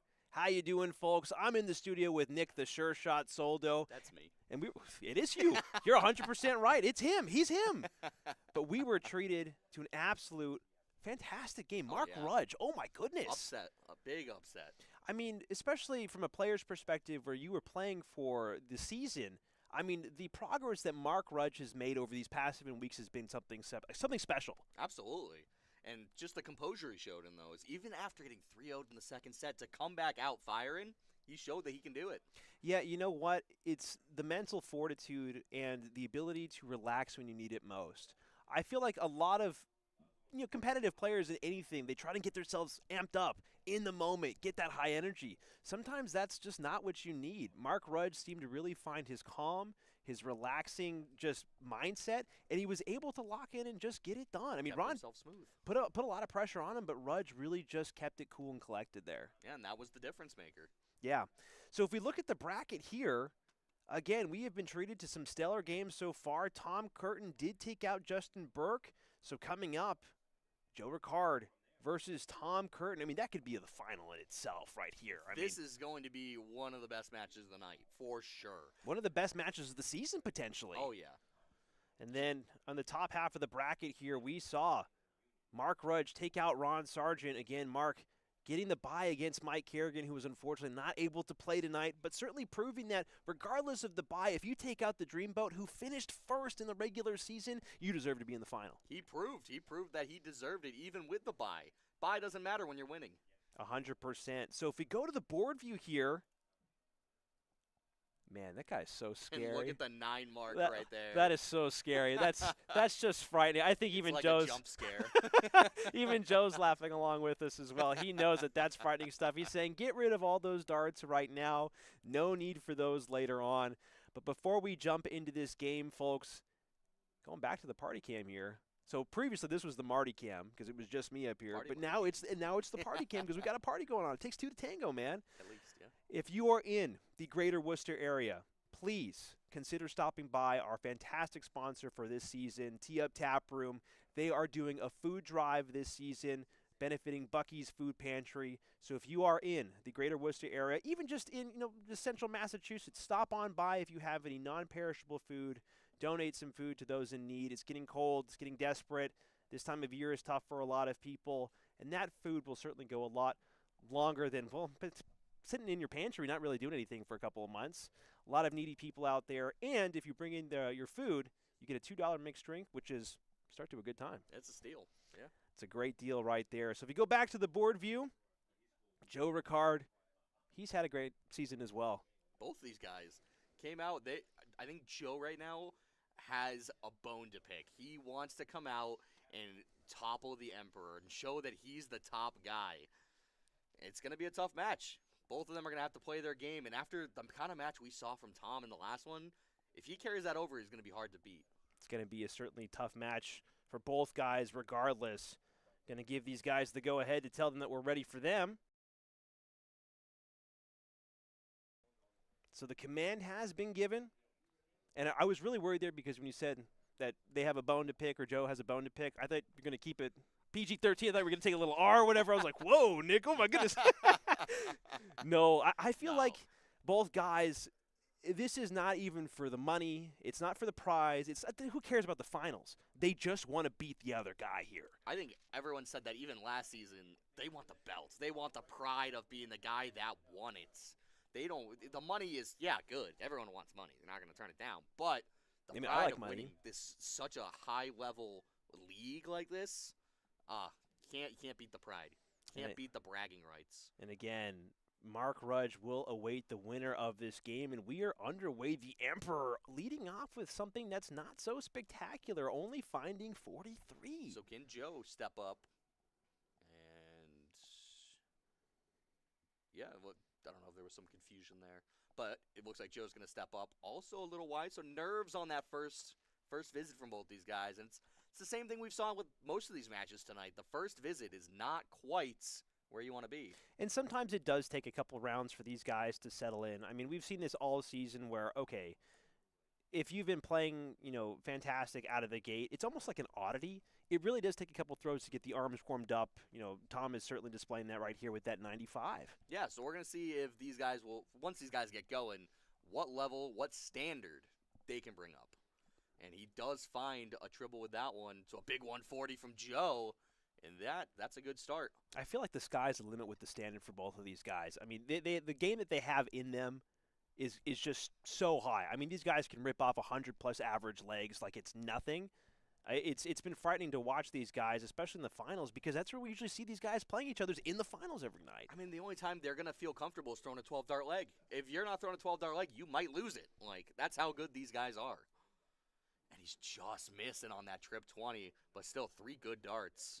Tom Curtin taking up, sighting his dart, wants to try and make the correction, can't quite grab it with that second dart. Third dart might go in there, does find it. Again, Tom Curtin displaying that he so very rarely walks away from the Aki without finding at least one treble. And it's all the adjustments. It's all being able to change and say, hey, this is where this one went. And it's all minute. It's all in your head. You're not sitting there thinking, oh, I got to adjust this, I got to adjust that. It's you mentally do it. And he's just so good at it. It really is an art in itself, and all the years of experience playing high-level competitive darts for Tom Curtin, it really does show, and he's been displaying his absolute firepower for week after week, and that's a solid 180 to really get the fire burning here in Joe Ricard. Joe Ricard's now just got to hit some big numbers just to put pressure on, and it looks like he's got 80 there. 81 scored is not going to be a ton of pressure. Will be on a finish, but Tom single the double here. Finds the Big Ten, going across to double 16. Should be light work for Tom Curtin. He thought that was in, and I did too. Double 8 needed. Oh, my goodness. Oh, he was, if you're in the vicinity, duck. Lucky we don't have a scorekeeper standing there. Yeah, he would have been impaled by a dart there. Poor Tom not able to find it with the third, but now. 1-3-4 for Joe, and he's going to be just high, so Tom Curtin will come back for this 16. How handy can Joe leave it? 54 for tops. Does find it. So a good setup to put a little bit of pressure on Tom, who hasn't been missing a lot of doubles today. Double 8 needed. Well outside again, so needs to try and lock this in. 2 outside. Big correction needed, and he can't find the correction, so double trouble for Tom Curtin. And this is a problem, because this has been his strong point today. He's been not missing. He was like 80% on doubles in that first match. So he's giving Joe chances here. And he finds tops with the second dart, and Joe breaks the leg to start this match. Wow, that's a critical break and throw here for Joe. And again, double 20 is proving to be still lethal for Joe Ricard, who's just made a home for double 20 the entire season. And that first dart just sat right above the double and used it as a perfect marker to just like guide it right in. And Joe's darts, when he has his throw, it has a really nice arc where if he does place that dart a little high, he can almost use that second dart as a ramp and skate it in. It's what a lot of good players do. They let that dart sit up and they use it as a backboard. Mark Rudge saying in the chat that he can't wait for the finals. Well, no duh. Dude, you're in the finals. Of course you can't wait. Of course, I'm looking over. I can see you laughing and smiling. What a handsome guy over there, my Joe goodness. In the treble again. Again he is. Oh, and he's just wide, but his 2 treble visit for Joe is big. Solid 1-2-5 from Mr. Ricard there. Tom Curtin not off to a great start in this leg. Good correction on that second dart, but needs to have another one, and he finds another one, the big one. Just not the scoring power that we see out of Tom Curtin. So Joe with a huge chance to hold his leg here. Hold his throw. The question is, can Tom find an answer? I mean, I'll hold your leg if you want me to. Hey, listen, we might have the camera on right now. Let's keep it cool. Let's keep it on the board cam here. Tom Curtin finding 2 big darts in there. Can he fill it up? Oh, he goes just high on that third dart for a big 140. So close. This is an important visit for Joe. 2-3-3, I like going downstairs because you can throw 7-19s, is a 133, leaves 100. Looks like he's going to have 23 scored. Oof. 42 scored, it looks like. If that's a 3, it is. Yeah, he did not look happy with that final dart. No, now Tom Curtin, opportunity now for him to claw back some ground here. Certainly needs it, but needs to find at least a big treble here to save this visit. And I don't think he gets it done. So frustration now for Tom, who has been out these past 2 weeks. Joe, big opportunity here. 6 darts from 191. First one's got to be a good setup. He doesn't want to leave himself a big finish. He needs a treble. And he goes low. Doesn't able to find it. And he goes wide, too, with a 45. Does leave a finish, but that's not what you want to leave with Tom Curtin coming up. 196 remaining. That first dart's going to do a lot of damage on that score. Wants to, but still, the 96 is a heck of a lot better than 146. Yeah, 2-dart finish for Tom Curtin. You got to expect him to take it. When you're in this division of play, that's what it does. So there's the 80 scored, 66 left. He goes for the trip 10, hits, looks like a single 6. Still the right dart. Yeah, not a bad third dart, all things considered. 60 left, but Tom Curtin, 2-dart combo here. 76 remaining, finds that second dart, so double 8 now for the Emperor, and he pulls it inside. He can't believe it. By millimeters, he missed that dart. Wow. And again, the doubles just missing for Tom. That can't be a recurring thing for him if he wants to win it.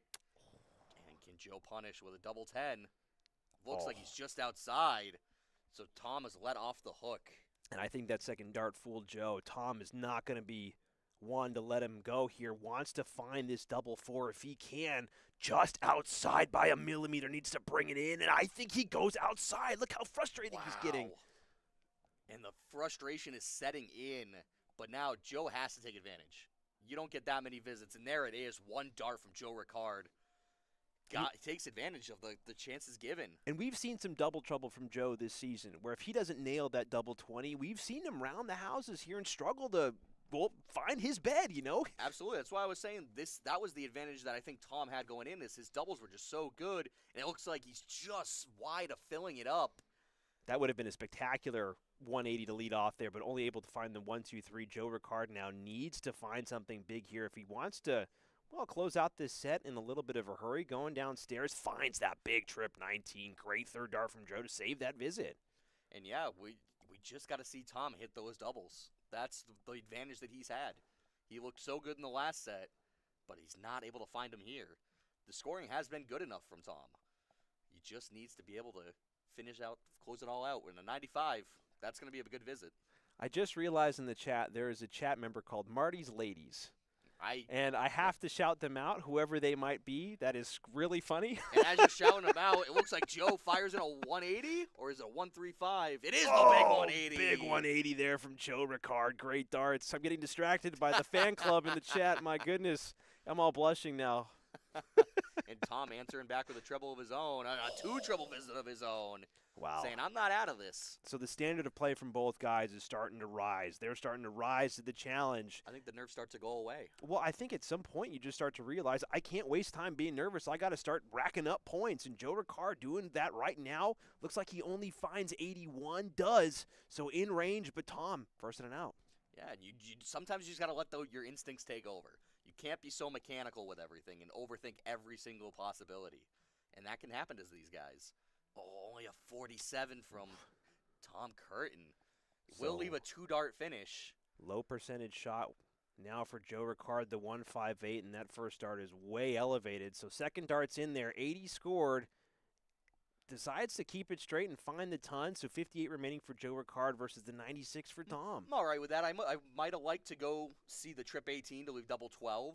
It also would have left you 60 instead. But 22 scored for Tom is not the visit he's looking for. And Tom, who's usually so good, sub 100, is struggling a little bit here in this game. And now it's not just the outs, it's the approaches.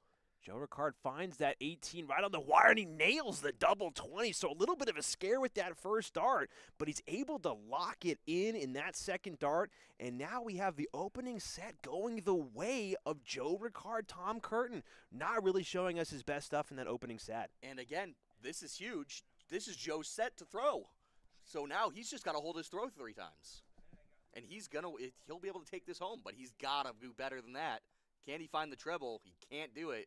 60's not bad, but it might not be good enough. So for everybody who's in the chat right now who has been participating in our poll, we are going to end it here after the first set is done so nobody can change their votes last minute.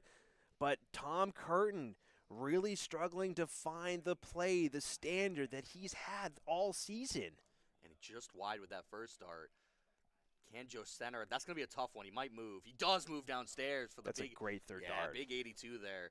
He was so blocked. When your dart goes low, you can't try to force it through. And We were actually talking about that earlier, that he likes to try to force the dart through. It's And mature. he's making some adjustments. It's a mature third dart, and Tom Curtin able to find the big 135, I think. Yes, sir. Nice, solid visit there from Tom, putting on some big pressure on Joe Ricard. 3.59 remaining for Joe, who's looking to keep it straight. Second dart gets a little lost in the woods, and the third dart not able to find anything valuable. So Tom Curtin now 306. Now, big chance. Got to find some big triples here. Got to put pressure on. Got to make Joe nervous, especially to start this set off. If you could start it off with a break a throw, that'd be huge. But 59, you feel like it's not enough. And you said earlier that Tom Curtin, who just got back from playing internationally, guy doesn't get nervous very often. I feel like you have to be nervous when Joe is putting this much pressure on you, visit after visit. Well, when you get swept in the first set, I mean, you can't feel good. There's no feeling good when you get 3-0'd and have to come back, claw your way. But if there's anyone that can do it, it's the our Emperor. Season 2 champion. The Emperor, Tom Curtin, who does find that third dart. Both guys averaging rather similarly in 76 average right now for both guys. And Joe Ricard lining up this visit here, 273 remaining. Wants to get in range to put some pressure on Tom, and it looks like he's going to get that done. Finds the big two darts in there, so a great visit from Joe. 1-3-4 is going to put pressure on that 1-5-2. And wide dart is going to immediately ruin those chances of taking that out. He needs a triple just to salvage this visit. Oh, Not the wrong. triple he wanted. Wrong triple. I mean, that's a great dart, 777s if you're in Vegas, but not if you're here at the WPL studio tonight. And now Joe Ricard eyeballing the 139. The first dart is going to ruin the combo, so can only look to leave himself something worthwhile here. And that is the worst time for a cup of coffee and some bacon and eggs. That's horrible. The breakfast is not what he wanted. With the Emperor sitting on 110, he's going to have 50 left. He will split. It'll go 20. He will have double 15. Oh. And he's just outside. A little bit of a slip into the double just to prove he can hit him. I think that caught Tom by surprise He definitely big time. did. I don't think he was expecting that to slip into that double 10 So at now all. to steal this leg, trip 19. And he doesn't find it, so Tom Curtin coming back for that 30 that he left. A good leave for Joe in case Tom can't clean this up, which he has had double trouble all night. I think Tom splits here. No, he's going straight at the double 15, eyeballing it. And again, that's the risk that you run. You can see the frustration, the grimace on the face. He knew that that was the opportunity, and it's gone. And I like busting it there better than anything else. I'd almost go 10 double 10 if I was him, but Joe is in for a 15. Should bust his score here, and he does. Wow, tough darts from both guys in the back half of this leg here. Tom eyeballing double 15, and second time around, he doesn't mess around. He locks it in, locks it down, and Tom is one leg up on this second set, but that was still a nervy leg right there at the very end. Yeah, he's not going to be happy with taking that one. He's going to be grateful he took it, but he was given more opportunities than you would think he would get. And that's really kind of the, I don't want to say curse, but that's kind of the thing that happens in high-level darts is some legs you just don't feel happy about. You just feel kind of gross about taking those legs, but a win's a win. You've got to win the legs that you're not feeling your best in. You've got to be able to power through and just win them, even if you don't feel great. So can Joe, he will find a 60, which is better than Tom's opening, but not the level of these guys have been playing, so Still plenty of time here for Tom, and that first dart is money. Wants to try and follow it. Second dart might have been pushed out from the flight, even from the way that flew in. The third dart will just sit above that wire, so 85 found for Tom. Can Joe Ricard keep this going? And it looks like he's going to try to keep him straight here. Doesn't find the trip with that one, but sets up a good marker, but goes wide. And so big chance for Tom Curtin here. I actually thought that was breakfast from the way that those flights landed in there. So I'm happy it was 41, but Tom is going to look to punish that poor visit from Joe Ricard. If he can find another one, can't do it, but a ton is still a good punish regardless. He's going to be in a good spot in this leg. Joe's going to have to just try to claw his way back. He's going to need a 2-triple visit just to catch up. And this one has to go from him. Doesn't look like it does. It looks like it's just high. That one might have caught. What do we have? Oh, it's only 60. So opportunity now for Tom Curtin, 271. He can really put the hurt on, but instead, friendly fire here. That single one, triple one. So doesn't want to, if I was in that situation, I would go downstairs too. First two darts are a little shaky. I'm moving every time. So the little bit of lack of consistency from Curtin here is opening the door a couple times. So Joe But he's not taking advantage, and that's the big deal. So Tom has still got to feel pretty comfortable in this leg. I mean, it doesn't help if the door's open and you trip and fall on the first Yeah. step. I mean, you have to be able to at least walk through the doorway. But Tom Curtin, again, that first dart, the line is so good. Second dart is not able to follow, but still chasing the line. He's not finding the consistent ton plus. Oh, excuse me. He does find the ton 40 there. But that's the critical point about that first dart, finding the line. Yeah, and Joe is finally leading out with that ton, hopefully. And he finds the 140. Wow. But is not going to leave a finish. That's the problem here. 159 left. It's a killer there for Joe Ricard, and Tom Curtin looking to try and lock in that triple. I don't think he finds it. Finds the 777. Should go trip 20 here. 68 left. 40 scored here for Tom Curtin. 68 remaining. Wants trip 20. Finds it. Wow. Beautiful third dart there from the Emperor, showing us why, even though he might be down, he's still feared. So all Joe can do is try to set up and leave himself a one-darter. And he needs to find some trips to do that. And he does find it with the first one. And he finds the second dart, so he will move. And he finds the 137. Wow. That's a beautiful setup there from Joe Ricard, leaving himself 22. So maybe a math error, actually. Double 4 needed for Tom Curtin. Yeah. Pulls it well inside. So down to double 2. Doesn't want to miss here. Just outside. He thinks that's in, but it's not. Double 2, one dart, and it. Can he find it? No. Doesn't find it. Joe's got a chance here. We've seen that again and again from Tom, where he's gone outside on his doubles. This is a huge opportunity for Joe. And I think the math error left him with 22 there. I think he was trying to leave himself 32. He needed the 7 to do that. But when a 14 will leave 8. I don't know if that was intentional or if that was high, but either way, he's right on the outside of that wire. Can't clatter it in. Goes well wide. So Tom's coming back for that 4. That might be a heartbreaker, a dagger right into the chest for Joe Ricard, because Tom is able to lock that down with the first dart. That's a killer. If you're Joe Ricard, even though you had the math error, you still had a chance to clean it up. Tom now, 2 legs in front in this second set, playing for the set. The thing is, if you're Tom, though, you're still probably not feeling great. These legs haven't been to his standard. And if you're Joe, you know that. You've seen how Tom has played all season, and you know that that's not the level of play. So if you know you still have a chance in this to battle back.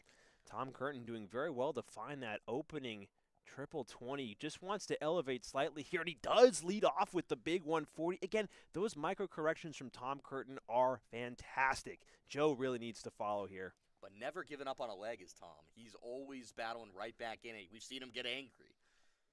But Joe just not putting it together in this set. He's going to have to battle back, where we were going to be looking at a third set here.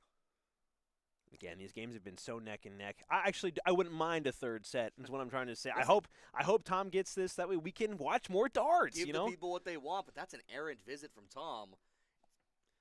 And now Joe, 409 remaining there, needs to really find some decent points here. Off to a slower start in this leg. Wants to keep this going. Great second dart. Needs to find another in there, and he does. The grouping is so good there for Joe. Sometimes you just get in the mindset of like trying to place your dart in the board, and you just gotta throw. When you start finding it, everything seems smooth. You can't let it get too mechanical. You gotta just throw. And Tom does find it with the third dart, 85, just to bite back a little. I feel like that's so hard to do, though. I mean, being able to just turn your brain off and just let the arm do the talking. I mean, that's what really separates the best players from everybody else. I mean, just being able to rely on that motion, rely on that push of the dart, so difficult. Yeah, because once you start thinking about it, you're going to overcomplicate it. And Tom is already in there with the trip 20. Goes wide, just over pushing it. Yeah, frustration. You can see he's going to reset and just try to set himself up. He does go down to that 17 to leave himself a finish. And Joe's just going to have to try to put as much as he can to put pressure. 214, pretty tough. I mean, Tom is sitting at 170, so a big fish. It would be awesome if he can see and take it, but Joe needs to put the pressure on now. Is able to find that ton, so the 114 will be very handy here for Joe, but the big fish now for Tom. And he does not get in with the first dart. So Joe's going to be coming back for the 114. Oof. And only a 55 is going to leave that 1:15 left. The math favors Joe by 1 point. Needs to find that triple if he wants to have a look at it. Finds it for tops. Needs it. Oh, my goodness. He pulls it just to the right. How unlucky can you get? Millimeter off on the wrong side. Tom Curtin working with 115. Looks like he's just high on the first one, and he's not going to come up with it. So Joe going to go straight at that 38 or split it? When that second dart didn't go through for Tom, I saw fear. The Emperor might be shaking. And he does split it. This wise move there from Joe, who's looking at double 14 now. Finds double 9. So 10 remaining? 10 remaining. Double 5. And he's got the math wrong. Wait.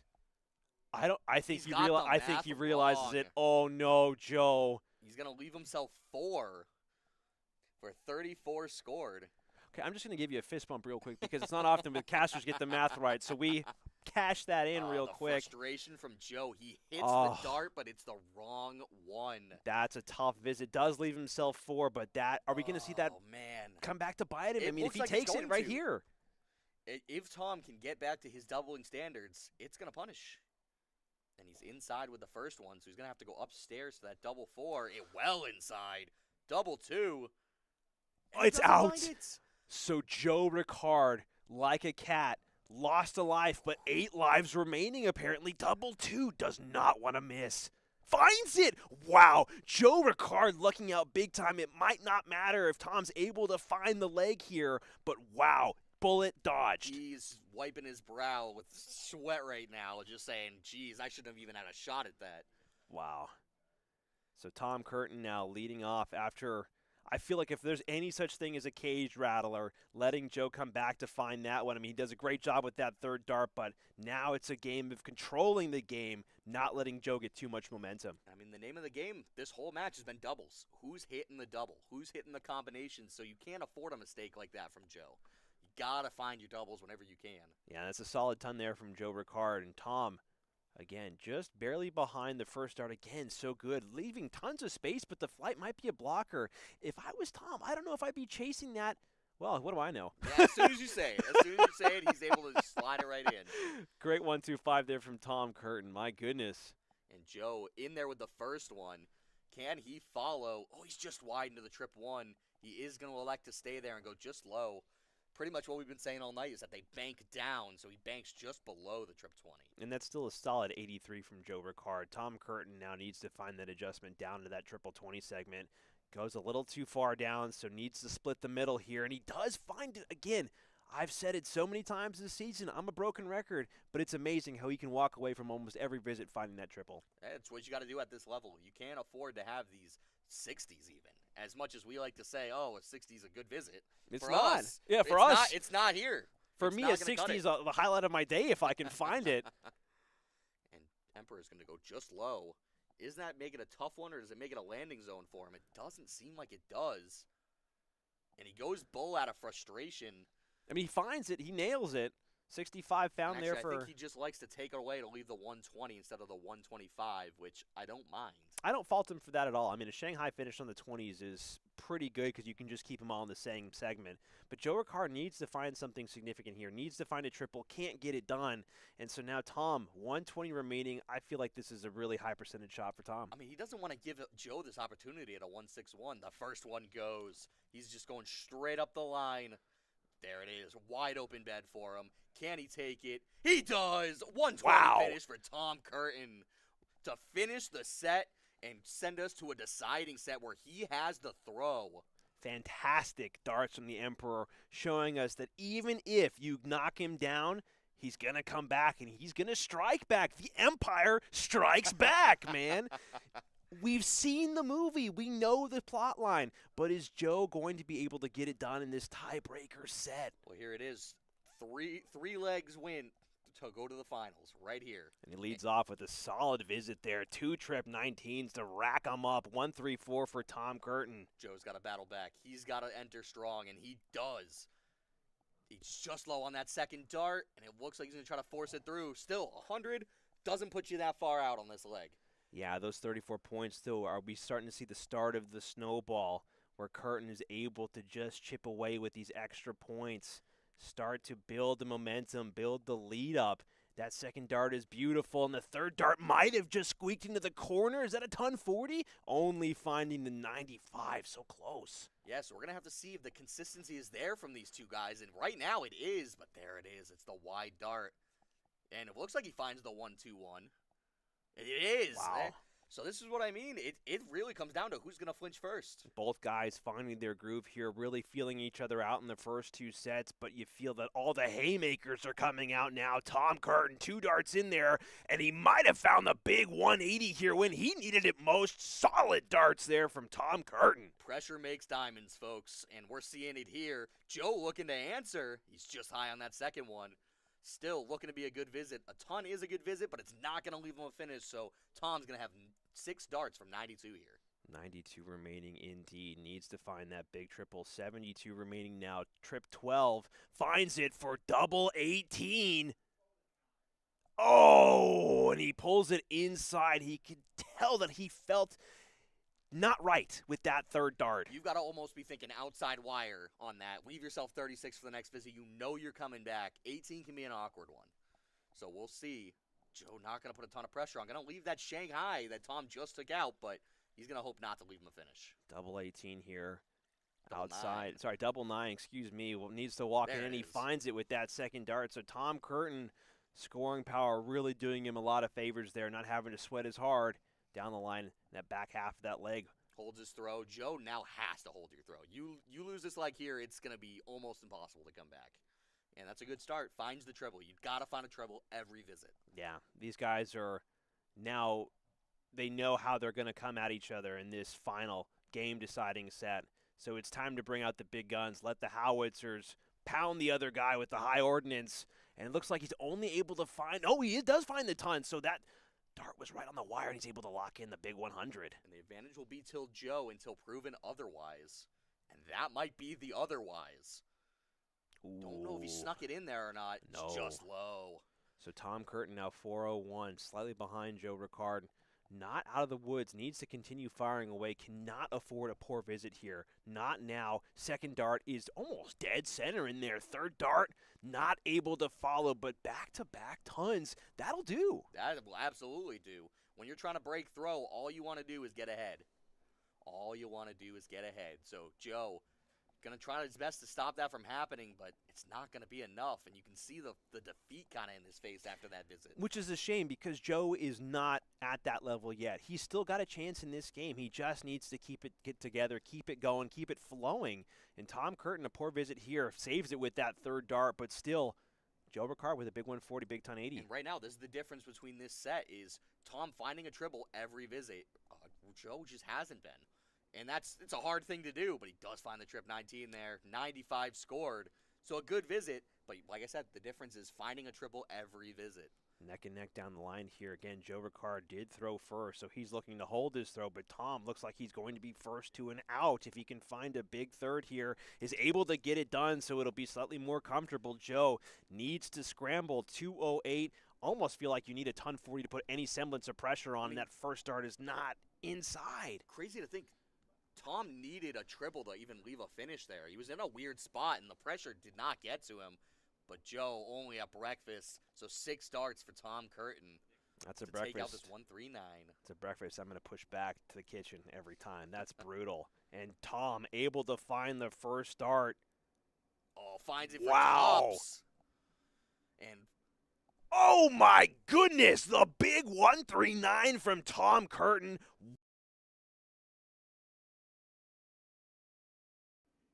Wow. Wow. Just So we so figured it out. good. The gremlin is, I'm getting too loud on the microphone. So I apologize for the mic drops. I'm just too loud, guys. Marty's just too good at his job. That's the problem. I'm too good at blowing out speakers in people's eardrums. Regardless, Tom Curtin with the big find there. He's now playing for the game and leading off strong. And that might be a backbreaker. That 139 finish, Joe's got to win 3 on the spin, or it will be Tom Curtin in the finals again. So Joe's got to find something here. He's got to find his second wins. But it doesn't look like it on this visit. Only a 45. Not up to the standard of play that he normally does. And this is going to be brutal if Tom is able to find at least, I would say, 81 points here. that's really going to put Joe on the back foot. I mean, he's going to have to, yeah, there's the 81 found there from Tom Curtin. I can see into my crystal ball the future. But Joe Ricard needs to make away with a ton 40, ton 80 here if he wants to try and keep pace. Yeah, if he wants any chance, he's got to start finding them, and you can tell the pressure. He's rattled. He's rattled. He does find the trip, but it's still not enough right now.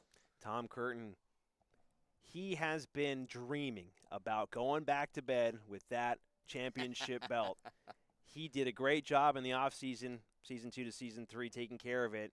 And it looks like he wants it back above his fireplace on the mantle. He never wanted to give it back. No, we had to badger him. We had to go send collections out to his house to go get it. Yeah, a big Italian guy with a baseball bat. It came back home eventually, but Joe Ricard not out of this game. Needs to find a ton 40 at the minimum, can only walk away with a ton. So advantage for Tom Curtin. And yeah, Tom's going to have plenty of darts to take this leg out, assuming he does not have a super errant visit. Ooh. Can't tell if that's a 5. It must be a 5 with how he stuttered there. So he's thinking about his next move. Goes over to the 18s. It's not going to quite be a finish. Oh, it is. 157 is going to be a finish. Bare minimum of a finish from that visit, but Joe Ricard is still well outside. I mean, if Joe is going to try and hold it together, he's going to have to rely on a lot of mistakes from Tom down the line. Yeah, right now 6 darts from 157. You gotta favor it, but he finds the first one. Will he need it? Ooh. Oh, and he looks like a 21 Wow. there, so it's going to be just outside, but he is coming back for this, so all he's got to do is lay up. So he's got 81 scored here, and that's going to be 101. Going to leave himself 56. It's a solid setup visit from Tom. I know he wanted it, and these guys, even if they don't need it, they want to take it for their own ego and their own pride because it's a cool shot. Well, how many times have you seen finishes on the bowl when we didn't need to just because it's a morale boost? Ever since Luke Littler, a lot more often, and a lot more often against me, which I'm not a fan of. But you know what? Tom Curtin, 56 left, finds the big 16, 2 darts at double 20. Is he going to need more than 1 dart? Second dart's a little high. Third dart, is he going to sink it? He goes high. But Joe Ricard critically stuck on 165 marooned. On the bogey number. And that is a huge deal. From high-level play, you can't leave yourself on those numbers. You have to think about the math because now you've given him another chance. And look at Joe found the triple with his first dart. It might be different. If he's sitting on a finish, he would have had a shot at it. It would have been a very different opportunity indeed if he was just 1 point down. But now Tom Curtin going to show Joe, your double 20 is my double 20. Just needs to get the mechanics right. First dart just a little high, but a great guide. Second dart finds double 5, so double 15. It's in there in the weirdest way to take the game. He keeps it together and he nails the double 15. Wow. Just wow. Finds the double 15 that gave him trouble earlier. Just crazy stuff. These games are just too close to call sometimes. And looking at the averages, 78.96 for Tom Curtin. Really picked it up in the second half of this game. Joe came out swinging, but was not able to get it done back half of the game. Yeah, he came out swinging with that 3-0 first set, and then 6 straight legs for Tom Curtin. Just able to find it. Opportunities galore. Yeah. Fantastic game from Joe. He played a great season finishing out in second place, but it goes to show both guys who finished. The season. I apologize. No worries. Got me freaking out for a second. Wait, where am I? No, but what's really crazy about these playoffs, the first and second seed are out. Now, Tom Curtin, he did travel and compete internationally. Some would say maybe Ron or Joe wouldn't be in first and second if Tom had those he was back for those 2 weeks. So the thing is, he might have moved up to second. He was not going to catch Ron based on how he was doing. Ron Very true. Also missed a week and was still the first place seed, the number 1 seed. So just showing Tom is just that good to be that high up and miss 2 weeks. He's proven that he's good enough to go and try to take this again. Yeah. But everyone giving him trouble this time. Everyone's giving him a fight. 100%. So our final is set. Ladies and gentlemen, after this commercial break, we are going to have the finals between Mark Rudge. Wow. Mark Rudge taking on the Season 2 champion, Tom Curtin. Take your pick. take a couple minutes to think about it. We're not going anywhere. We'll see you guys very soon. Quick reminder before we go, it is a best of 5 sets Very going true. into the final. So you got to win 3 sets to go take that. 100%. So longer format, are we going to see, I don't know, change in pace, change of the game? We'll find out very soon, guys. See you soon. Don't go anywhere.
Balboni Darts is the name in darts for Central Massachusetts and beyond.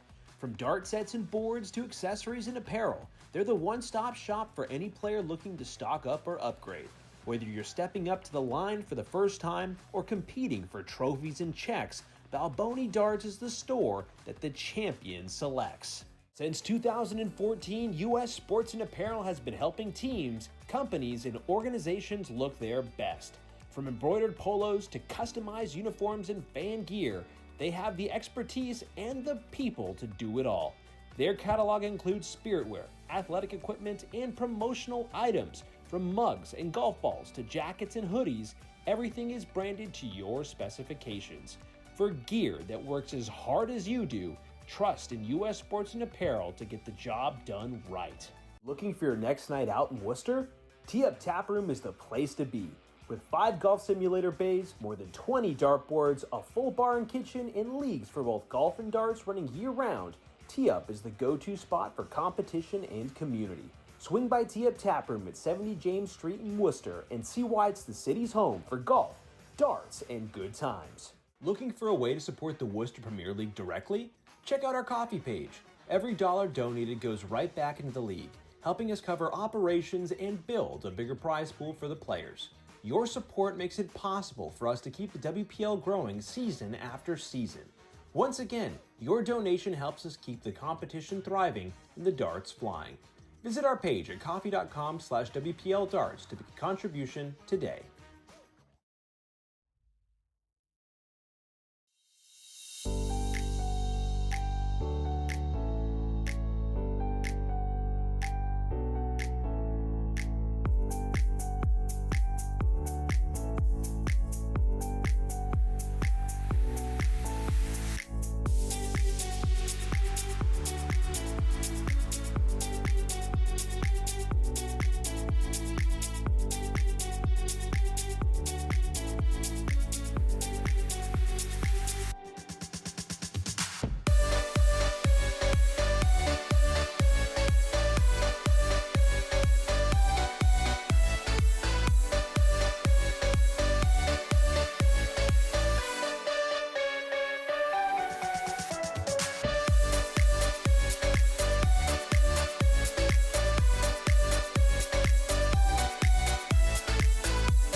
ladies and gentlemen, we are back, and my goodness, what a night that we are having. If we go over to the party cam here. Oh, I'm being blocked. Just didn't want me to be part of it, huh? No, I wasn't the last one to touch it, actually. Of course, you guys are seeing a little bit of our background WPL studio stuff. A little bit of a mic in the way, happens in TV shows all the time. It can happen Where's here. the Starbucks coffee cup? Oh, yeah, I know, right? Like in Game of Thrones, my goodness. But, guys, welcome back from break. We have had a fantastic night of darts so far tonight. I mean, my goodness, we've had close games, back and forth games, just coming down to doubles for a lot of these guys tonight. Comes down to consistency. Who can maintain that level of play over this period of time? And we're going to have a longer period of time with this final here. Best of 5 sets is a lot longer to try to go win those. It's a more grueling game. Got to be able to carry your composure and your level of play over those 5 sets. 100%. So if we navigate over to the bracket here, what a night that we have had. So reviewing the matches again, Mike Carignan is currently not able to play the playoffs, so Mark Rudge was able to get the bye playing against Ron Sargent, but he took out the Dreamboat and made his way to the final. What a fantastic game that was for Rudge. Tom Curtin, Justin Burke. Tom, 6 legs straight on Justin Burke. Tough game for Justin there, but Tom proving that even with 2 weeks out, he's still the man to beat. He's still our Season 2 champion, coming in hot with some great darts. And that was a close game. Tom Curtin, Joe Ricard. Joe was able to find that opening set. Tom Curtin was able to take the game. And Tom Curtin playing like he could potentially take Season 3, excuse me. Both of them look like they could take Season 3 at this point. Rudge looked great in that last game, and Tom looked a little shaky. He was not finding the doubles like he wanted to, so Rudge has got to take advantage. But he's got to keep the scoring power up. Yeah, no, for sure. And you know what? I have been so impressed by Rudge's play recently. It's been fantastic. I mean, the scoring has been there. Granted, we've only seen one game, but it was against a brutal opponent in Ron Sargent. The scoring was there. The doubling was there. The composure was there. Can he keep it together for this final game against Tom? I mean, we hope so. We hope to see a great match here. So let's see what he can pull off in this one. And we'll just take a quick peek at the board view here. There's the man. Both of these guys in the finals looking good, looking spiffy, throwing some good darts. We'll come back to them in just a second here. But, guys, even if you're not in the Worcester area, Massachusetts, across the country, it's cold. We're experiencing a cold snap right now. There is no better way to bundle up than with some fabulous merch from our partner, U.S. Sports and Apparel. They've done a great job creating an awesome store for us. Hoodies, hats, T-shirts in all shapes and sizes, all sorts of colors. Nick, I mean, you're wearing an awesome jersey from U.S. Sports and Apparel. What do you think of their stuff? Oh, I mean, I'm like you said, wearing the jersey right now. I love a good jersey. I know the Ron's wearing it right now. He's looking good. The U.S. Sports and Apparel jersey, and it's good, great quality stuff. They're just great people. So definitely get in there, get some merch. Bundle up. It's getting cold. It is getting rather chilly here, but you know what? Both of our players are equally as ice cold. We can't wait to go check in with them. But there you go. We'll get some Dreamboat hats going for you, Ron. There you go. On it, Ron. Don't you worry. Going back to the party cam really quick. Before we get going, guys, one final shout-out tonight. If you are in the Worcester area, please head on down to 70 James Street, Worcester, our sponsor, T-Up Tap Room. They've been fantastic this season, but they are doing a food drive for Bucky's Food Pantry. There are a lot of people in need. There are a lot of hungry folks this time of year, unfortunately. If you have spare, non-perishable food, please consider going down there, dropping off your food. Goes to a good cause, and you can get yourself a $2 mixed drink for your trouble. Yeah, go down there, get a drink, and do some good things for people, And play some darts, play some golf. They have some world-class golf, apogee simulators, so go check them out, Cornhole, Connect 4, they got a little bit of everything. Also, if you are planning on going to the Seacoast Open, I know a lot of these guys here are going. I know Nick's going. I'll be there. I'm going. So if you see us walking around, say hi. We would love to talk to you guys. We'd love to chat with you guys. But enough self-promotion in that regard. There's tons more promotion to be done here for these two guys who have certainly earned it. Tom Curtin, Mark Rudge, the Emperor. Little bit of a shaky start tonight, but you know what? If there was one guy, kind of like Larry Bird, there's one guy who I wanted to throw a three-point shot, game-deciding shot, I feel like Tom Curtin's the guy. He's like Larry Bird. If I wanted to hit a double, I feel like Tom's the guy to hit the double. Yeah, he's got to do better. We saw actually a phenomenal start to his night against Justin. He was True. 80% on the doubles. His scoring was phenomenal, and it just tapered against Joe, but it still was enough. So will it be enough against Rudge here, or is he going to step his game up? We shall find out in just a moment here. Let me give the guys the go-ahead here. The command has been given. We're ready. The finals. We're fighting for a champion here. They're taking their last warm-ups, and we're going to see who's going to come out on top on this one. Unfortunately for you guys viewing on YouTube live, you can't see the belt. It's off slightly to the right there. It's golden, it's glowing, and Mark Rudge in the pool here to start this diddle for the middle. That's a confidence builder. Just got to feel good about it.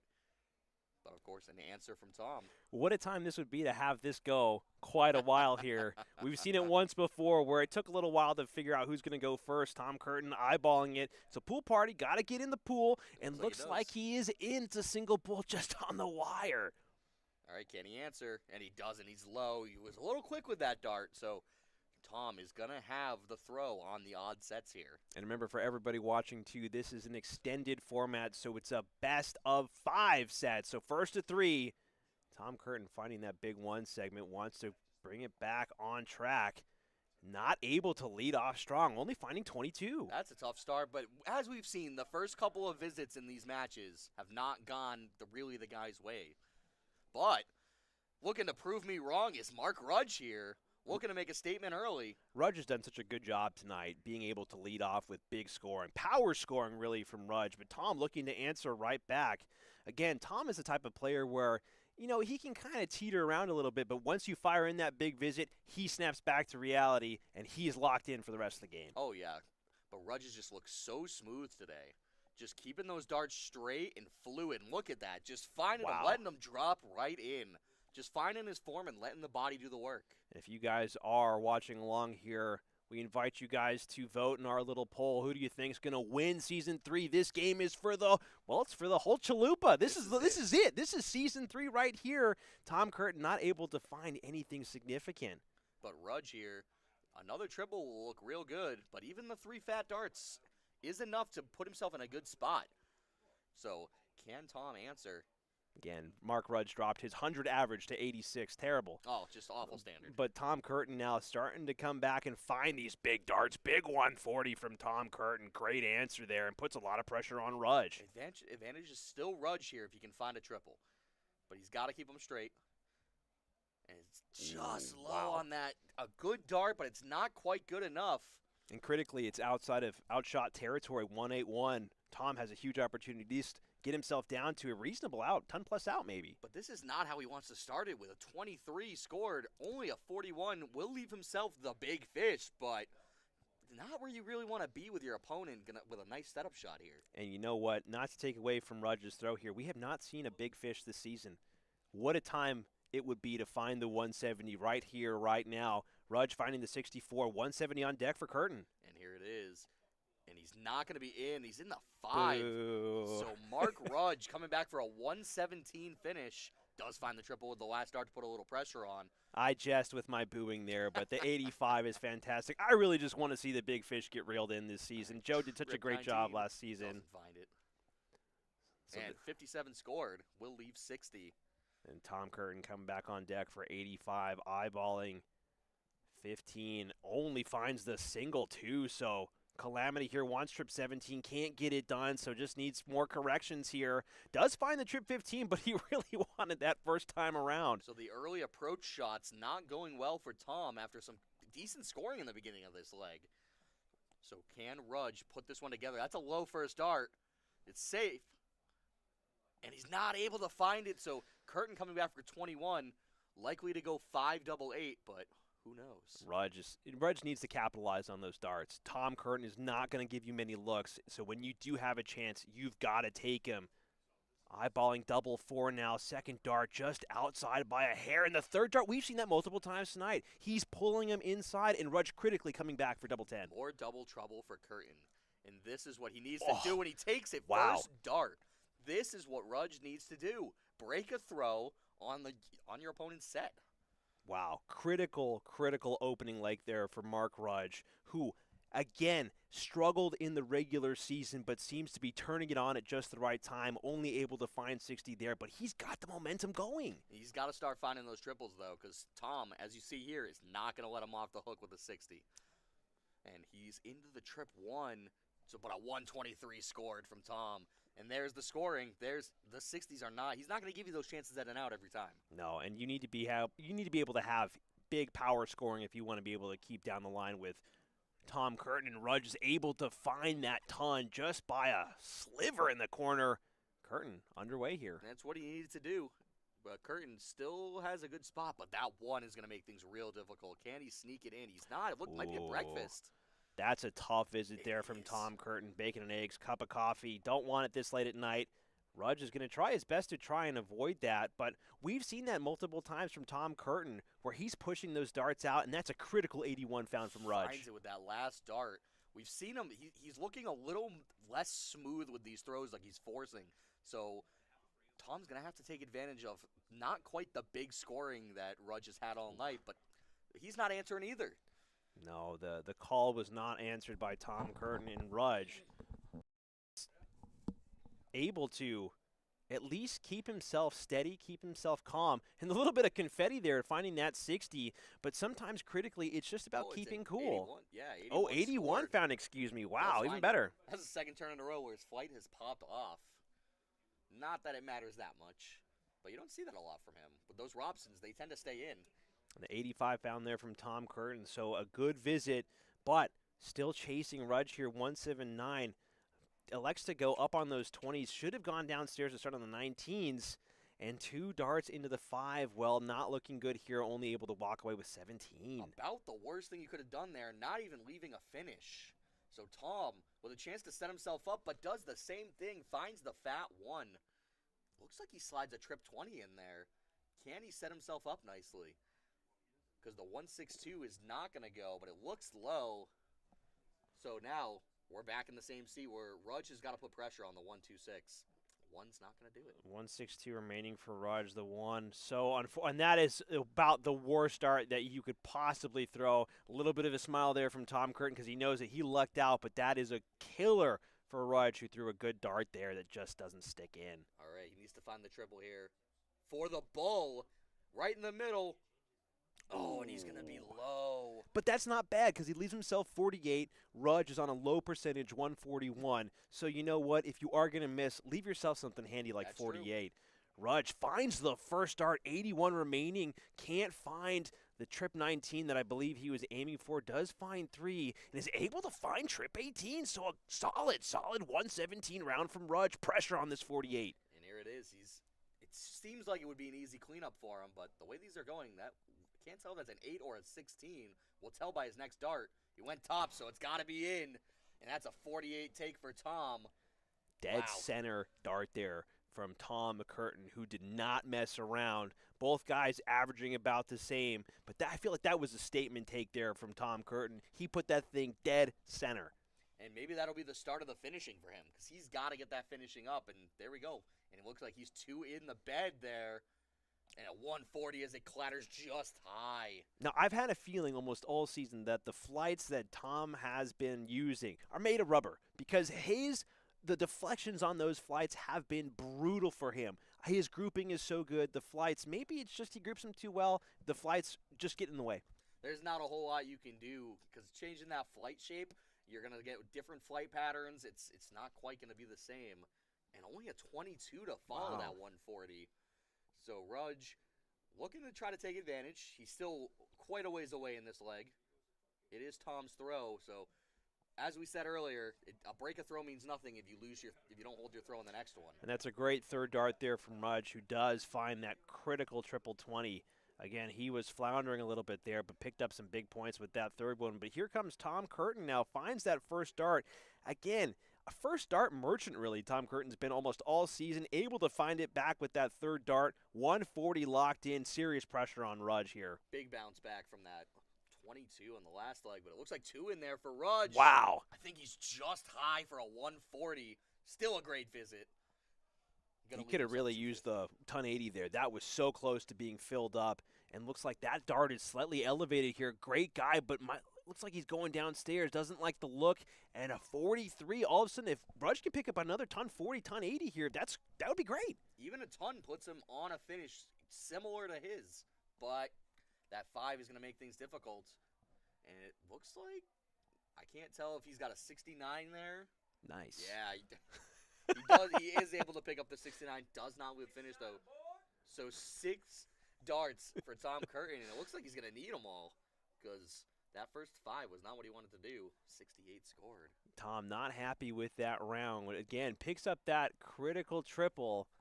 Mark Rudge saying nice. How did he know that? Wait a minute. How did he know? Rudge is certainly a jokester, but needs to pick up some big points here. Needs to at least find a ton. Can't get it done. The 55 will put him in range, but not real pressure on Tom here. The problem is, with Curtin missing a lot of doubles, you might have a shot at that, but the 48 to leave tops, not the recommended route, as he can't leave himself a shot at a finish if you don't hit it, and he misses low. That's got to be off by less than a millimeter, about a hair's width, because sitting on the wire. That's a 50-50 shot with whatever way it deflects. Needs the trip 19 here. Can't find it to leave the bull, but still finding some darts here, dropping his score down, but I don't think he's going to have another look at this. Tom Curtin eyeballing double 10. Needs to bring it inside here. Needs to find the small adjustment. Big adjustment up to double 5. And he does find it on the top of the board. What a pressure dart that was. And that's Tom Curtin's experience really coming into play. He's been in that situation where he needs to find that third dart, and, man, he made that one look easy. And a lot of people, they would have pressure. They'd feel really nervous about going at that double 5. I mean, I would. He just makes it look easy. I mean, it's not an easy thing to go from one side of the board to the other, and Rudge getting off very well there with an 84 to lead off in this leg here, and Tom Curtin, again, finding that beautiful first dart. Second dart's not in there as well, just a little low. And the third dart, I think, finds its way in under the wire. My goodness. Yes, it does. Rudge going to look to find more triples here. It's just high, keeps it straight. And when he gets back to that smooth throw, he finds those tons. Rudge really straight, the triples will fall. He really does have such a smooth, like mechanically smooth throw when he's in the rhythm, in the motion. Rudge has got a beautiful toss of the arrows, but looks like Tom is looking to fire right back with a big ton of his own. Solid stuff, heavy hitters coming out to play. Not going to give him any wiggle room here. Going to try to just strangle the life out of Rudge here. And there it is, the 1, the dreaded 1. I mean, we've seen mistakes from both guys here. If Tom doesn't pick up a good visit of his, well, of course, as soon as I say that, sorry, Rudge. Tom Curtin looking to fill up the bed. Second dart slightly low, going... Well, stays there and again finds another ton 40 to the line. Tom's found it. He's looking to just keep on doing the same thing every time. Super important. Only a 1 triple needed for that finish. Rudge goes a little high on the next one. Needs a triple. Doesn't find it. So 6 darts. Now he doesn't have to go at the bull. We'll see where Tom elects to go. I think that one's in there. So 61 remaining now. Finds the bullseye with the second dart. So you know what? It's the risk that you run throwing at the bull, and if you are too good, you have no one to blame but yourself, but a great correction to leave 8.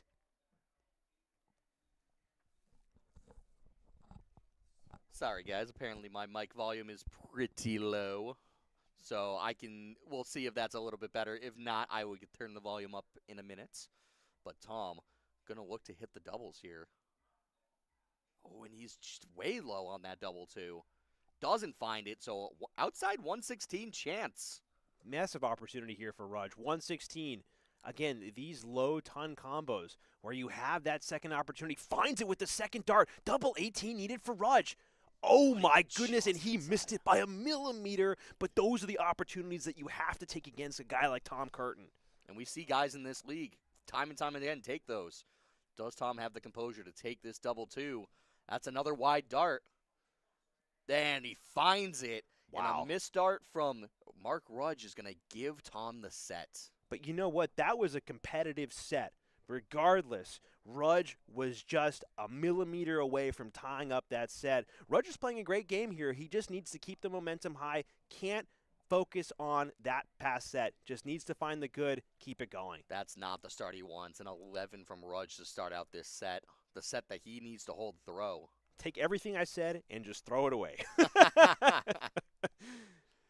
Tom Curtin here finding 80, looking to fill it up, but can only get a ton. Again, those points are just on the edge of that bed. Can't put everything in the same spot. What can Rudge do here? And that's still hundreds of big punish of that 11. Oh, and the one in there again. He's not able to find what he's looking for. Only a 22 scored.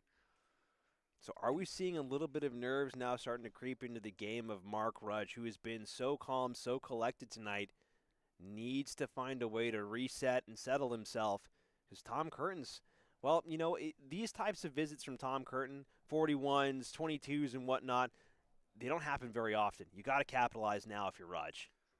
Just keep him straight. Get your head back in the game. 97, big hit. It's at least a first triple he can find in this leg. Yeah.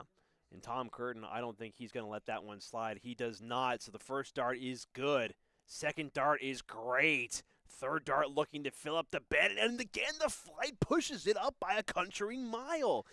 That third dart was going in there, but the flights, that's the risk you run by trying to group them that tight. And he's going to have, oh, and it's the wrong triple for Rudge. So a mile away in this leg. Tom's got a lot of time to try to set this up, and he's already right back in there. A big 180 would leave 36 here. And a big 180 leaves 36. Wow, great visit there from Tom Curtin, 36. And now Mark Rudge working with 329, well back. So unlucky darts there from Rudge, who is struggling a little bit here in this second set.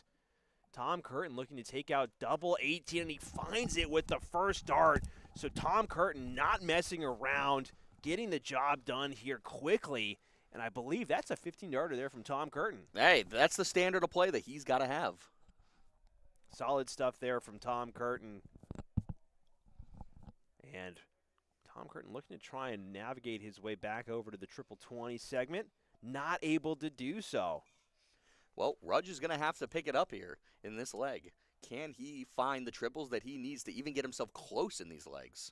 He goes downstairs. It's a sign of that comfortability. You're not finding it on the 20s, you move downstairs, and it looks like it's working for him. That's a 95 right there. You know, if you can just walk away from every visit with finding at least one triple, it's a confidence booster. It builds. You can then lead up to find two triples. But if you can't find that one, it really does feel like you're drowning at some time. And here, Tom Curtin showing that even if that third dart goes outside, you still have solid points on the board, and you're working your way down. Tom's done it all season. He's just drowned people in scoring. And that's the thing, that you can't let it get to you.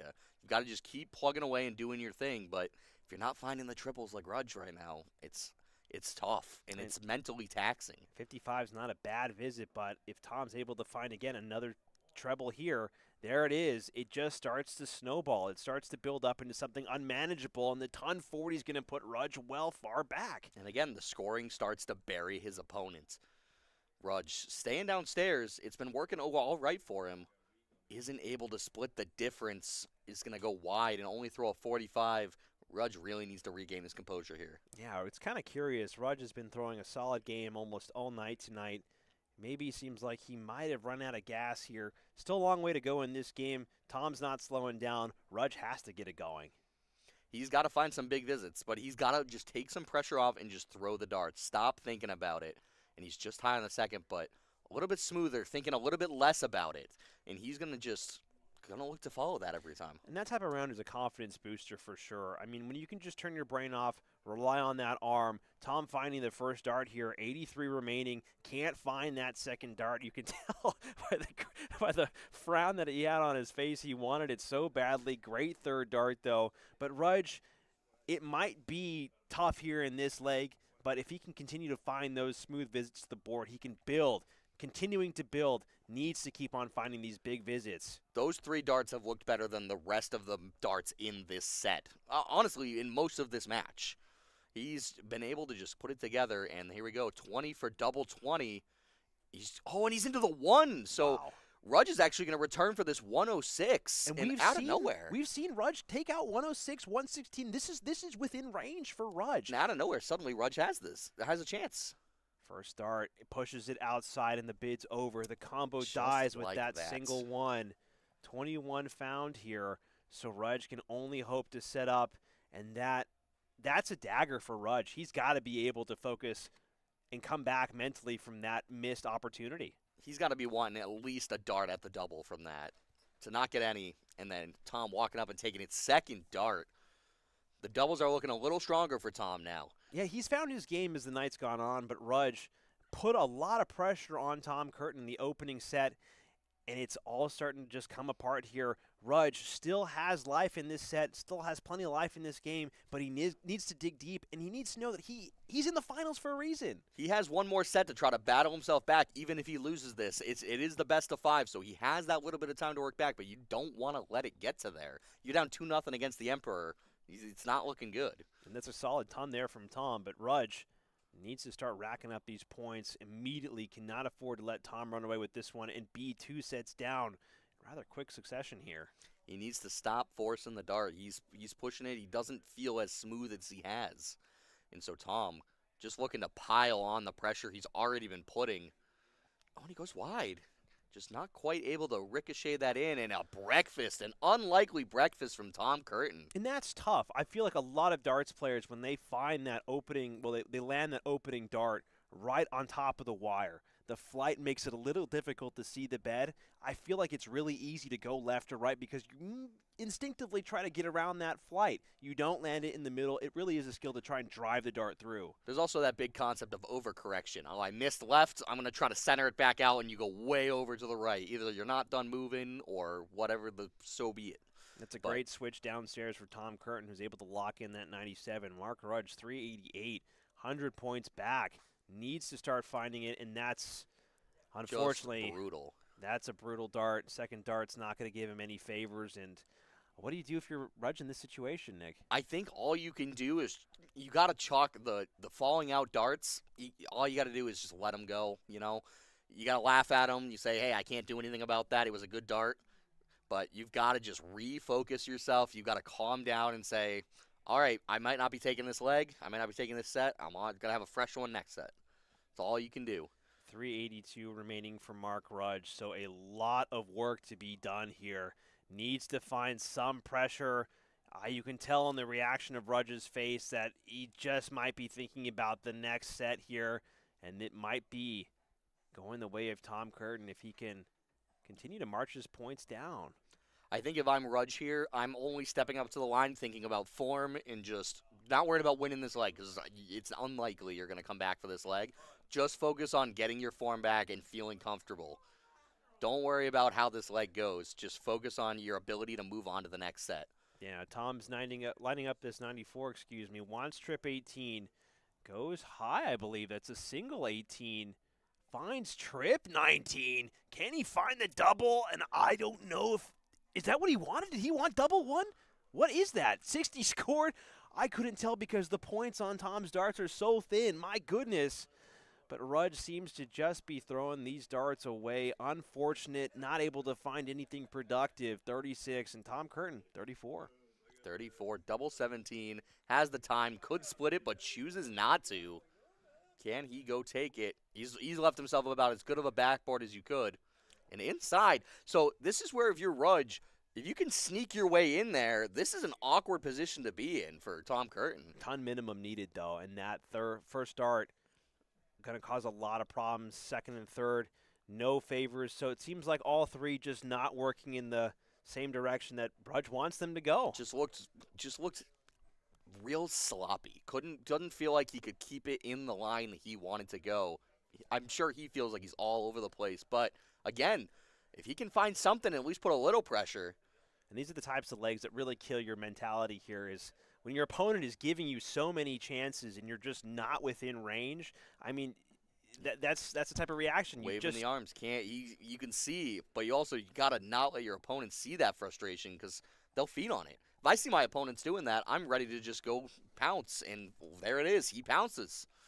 And so 2 sets up, the frustration's starting to set in from Mark Rudge. I don't know if that was a pounce per se, given that Rudge was so far out. That might have been like a little bunny hop. Might have been a little bit of a, easy prey there for Tom Curtin. Yeah, he just maybe moved over an inch to the left or something. But Tom Curtin now 1 set away from finding Season 3, taking the whole thing. Needs to keep it going and certainly playing well here. Yeah, Rudge has just got to find himself. We know the level that he can play at. He's got to just get out of his own head, which is easier said than done. Yeah, very difficult to do. And again, Rudge has played a full night. Well, excuse me, he hasn't played a full night. Had a great game against Ron Sargent where he was averaging up in the high 60s, low 70s. I mean, it was a fantastic game, but it's a tale of two Rudges. We just need to find out where the other guy went. There's still time for him to show up, but he needs to start producing now. He cannot afford to not find triples. 60s will not cut it. Especially when Tom's walking up and throwing 22s, you've got to take advantage of those. Because Tom still has control of his leg. It's his throw, and he's throwing just enough to stay in front. So Tom, again, a little wild. And he does find it. There's the correction that we're used to seeing. And that's the difference right now. Finding that one triple really is the difference. Rudge, about 90 points back right now, but not finding that triple just makes it so he can't even keep pace. You're just losing over time these little pieces of ground that he just can't seem to make up. Yeah, and you can tell he's frustrated, and he's not able to just work through it. And that's the difference right there. Tom able to just move, find the triple, reset himself. So Rudge now, desperate days, taking a pause here. We've seen many of his darts find their way into the trip one. Second one looks good. Third dart not able to follow, but only a 28. I thought that was in there, ladies and gentlemen. My apologies. Another good move people do is just moving to a different number, even if it's an awkward number, like instead of a cricket number, moving to like a trip 14, just as for a round to move yourself to a different part and make your brain refocus.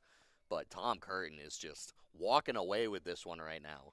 Not a good sign if you're having to focus on non-scoring numbers this late into the finals, this late into the night. And Rudge, fair credit to him, fair play to him. He's trying to keep it together. He's trying to push, but he just might be pushing too hard instead of relaxing and letting him flow. And that's what we saw at the beginning of the game. The beginning of the game, he looked really smooth with his throw, and now you can tell he's tensing up, he's forcing it, and that's the difference. Look at Tom right there.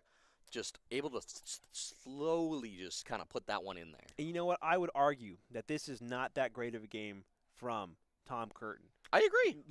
Mid to low 70s. He's capable of more. Rudge is just not there to push him. He pushed him in the first couple of legs, but not here. He hasn't had to. He hasn't had to do anything crazy to win this. And he's going to have two darts at tops here. And it's right in the middle of the first one. He takes leg one. He is now 2 legs away from holding that belt again. Tom Curtin, he wants it. We know how badly he wants that belt. Rudge is trying to give him some trouble, trying to picture himself wearing the blue and gold belt. But Tom Curtin, he can start to smell victory now, and I don't think he's going to let up for 1 second here being this close. The blood's in the water. He can smell it. Can he find another triple? He can. Wow. Sneaks it in there directly above his other dart for a 1-2-5. Beautiful darts there. Beautiful darts there from Tom Curtin. The Emperor really showing the full ferocity of his darting experience. He is leaning on every single dart, and he is able to reliably find these big numbers. The scoring has been a big difference in this one. Not even giving Rudge chances because Rudge hasn't been throwing high numbers, and he's been consistently finding tons. Yeah, fair play to Tom Curtin here. There's some great power scoring on display here. Mark Rudge is trying to at least keep him honest, but those pushes, he's pushing those darts out to the 1 and 5, and granted they're close, but close will not do here. So I think if you look at Rudge's throw when he's throwing, his upper body is starting to move because he's trying to force that dart in there. He's trying to muscle it. So if you watch on this next throw, he's doing a lot more like moving and lunging forward with his upper body. It's subtle, but it's enough that darts don't weigh that much. They move a lot. And he looks like he sneaks one in there. Oh, wow. It's either a really good 60 or it's 100. It is 100. Finally gets 3 to go where he wants it, but is it too late in this leg? It looks like it might be. Tom Curtin, he's not slowing down, and again, he's going to move downstairs here. First 2 darts are great. The 99 is enough, and Rudge. 2-darter. 240. Outside range. Needs a ton 40, needs a ton 80 minimum. 94 for Tom Curtin. He's not going to let up. Rudge, I think he's able to drop that second one in there. Not sure how the darts played out. It's just high. Wow.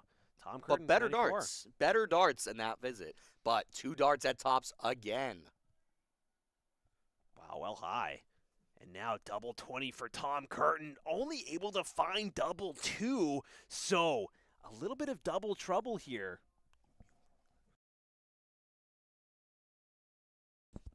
And now Rudge looking to try and catch back up, put himself within range, but Tom Curtin, 38 remaining. With the way he's been playing tonight, the confidence, I think he goes straight for it. I mean, I wouldn't think, the way he's been doubling, I wouldn't think he'd have the confidence to go at a double 19 right now. But I proved me wrong. Second dart right in the middle. When you're that good, you feel, to be fair, when I play the game, I would do the same thing. But when I'm missing doubles, I might think twice about splitting that up, I feel like 9 out of 10 players would go for the split. Yeah. Tom Curtin, I think it's a show of respect there for Mark Rudge. He was at an out, 140 remaining. He just goes straight at it because he wants it immediately. He takes it, and now he's leading off with another solid ton here in this potentially game-deciding, season-deciding leg. This is it. This is back against the wall. What can Rudge pull out of his pocket? And he's not able to find the trip. But the 3 big numbers, that's certainly a lot better than what we've seen. Absolutely. So Tom Curtin now 4:01 remaining again, finds that beautiful first dart. The line is there, locked in on the second one. The third dart, this would be a killer 180. He's able to split those 2 darts. A big 180 found from Tom Curtin. Is that the nail in the coffin for Mark Rudge? It might be. And he goes downstairs, doesn't find it, and he finds the wrong triple. So well in front is Tom Curtin here. He is approximately 6 darts away from taking this title out. 2-2-1 remaining, 2:01 remaining after that first start. Needs to continue marching down again. He's not under a lot of pressure. The 60 is just fine. Maybe not fine for Tom's standard of play where he wants to, but he's still critically at a 1-6-1 finish. Any chance we see the 1-6-1 on the bowl to win the title? Oh, there's no chance he does that. He's going to go for the correction. If he's there, there's no way. But only an 18. I mean, come on. You got to do the showboating here. First dart's there in. It is. Second dart going downstairs for trip 7. Oh, it's over. The bid for the 1-6-1 is over, but he's able to still walk away with a great visit to the board. 82 found, bringing his score down, and 376 now for Rudge. So it looks like he's going to throw at that trip 13 to leave tops, and Rudge left stranded. This game is coming down to this right here. Here he goes. It looks like it's just outside of the trip 13. It is. So only 26 scored. So he will set it, or 23 scored, so he will set it up here. 40 left. It's a great setup shot He from meant Tom to hit Curtin. 40, yeah. Little mistype on the tablet there. It's not the casters who are doing the bad math all the time. Sometimes it happens with the players. But Rudge, I feel like the race just might be run here. Tom Curtin will have 3 darts at double 20. Fair play to Rudge for getting into the finals, but Tom Curtin proving again to potentially be the Goliath he always has been here at the WPL, and that's it. Season 3 is over. Tom Curtin repeats his performance from last season and will be taking the belt back home with him. Wow. Just a dominant performance. He had a really crazy first match against Justin. Absolutely blew him out of the water. Had a real struggle with Joe in that second one, and then just a cruise to the final here. Just immaculate stuff. He's played great all season. To finish that high in the standings of the regular season, we've been missing 2 weeks in Budapest. Just crazy stuff. Well, he didn't miss 2 weeks in Budapest. He was competing internationally against some great players. Well, I meant me missed our weeks in Budapest. We're the ones that We matter are here. not Come the on. center of the world, folks. My I goodness. think I disagree. Yeah, you know what? Me too, But in all seriousness, congratulations, Tom Curtin, on your back-to-back championships there, proving again that he is the king of the region here in central Massachusetts. He's going to be going up to Seacoast, I'm pretty sure. I would imagine so. So if you see him, or if you're unlucky enough to be drawn against him first round, we pray for you because he is quite the shot. And again, congratulations to everybody. But more importantly, congratulations to Mark Rudge for finishing out the season second place overall. Just quite the turnaround from last season. We were talking about it earlier. Bottom 2 last season, and he comes back with a vengeance, finishes second, goes to the final. Just what a performance turnaround from him. Yeah, no kidding. I mean, the standings, the whole regular season, again, made a huge, huge impact on how these playoffs really came together.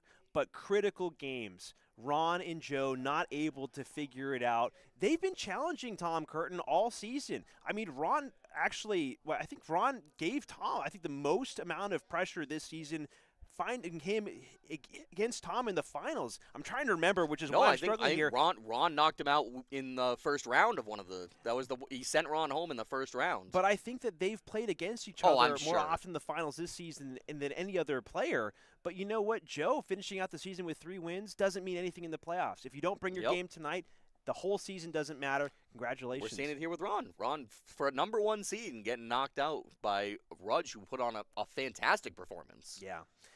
Well, folks, that's the end of the road for all of us here at the Worcester Premier League.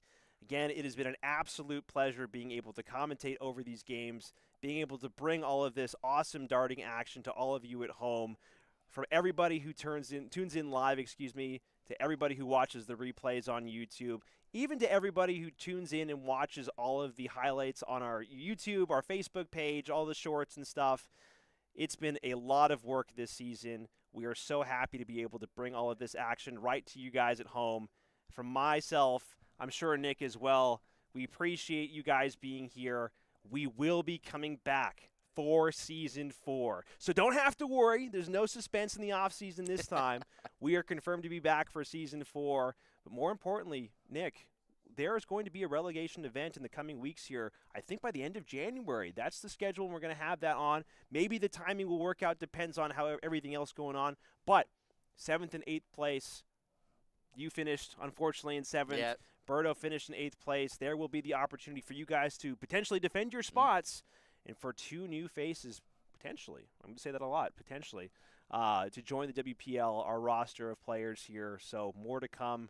So be on the lookout for our socials for more information regarding that. But I think it's about time I wrap things up here. Nick, do you have anything to say before we cut the broadcast? I just want to thank everybody. This has been from Season 1, where this was just a small thing, to how big this has grown, thanks to all the people that have done this. Thanks to Marty. Thanks to Joe for helping host this and set all of this stuff up. This has been just a ridiculous experience. From being a player to now being able to broadcast and commentate, seeing how much this is blown up and how much everyone loves it, it's a great feeling. It's a feeling you can't get anywhere else. So thank you guys. I'm excited for next season. I'm excited for the relegation tournament that's going to come up. Hopefully we'll give you guys some good games. Keep showing the love on all the social medias and stuff.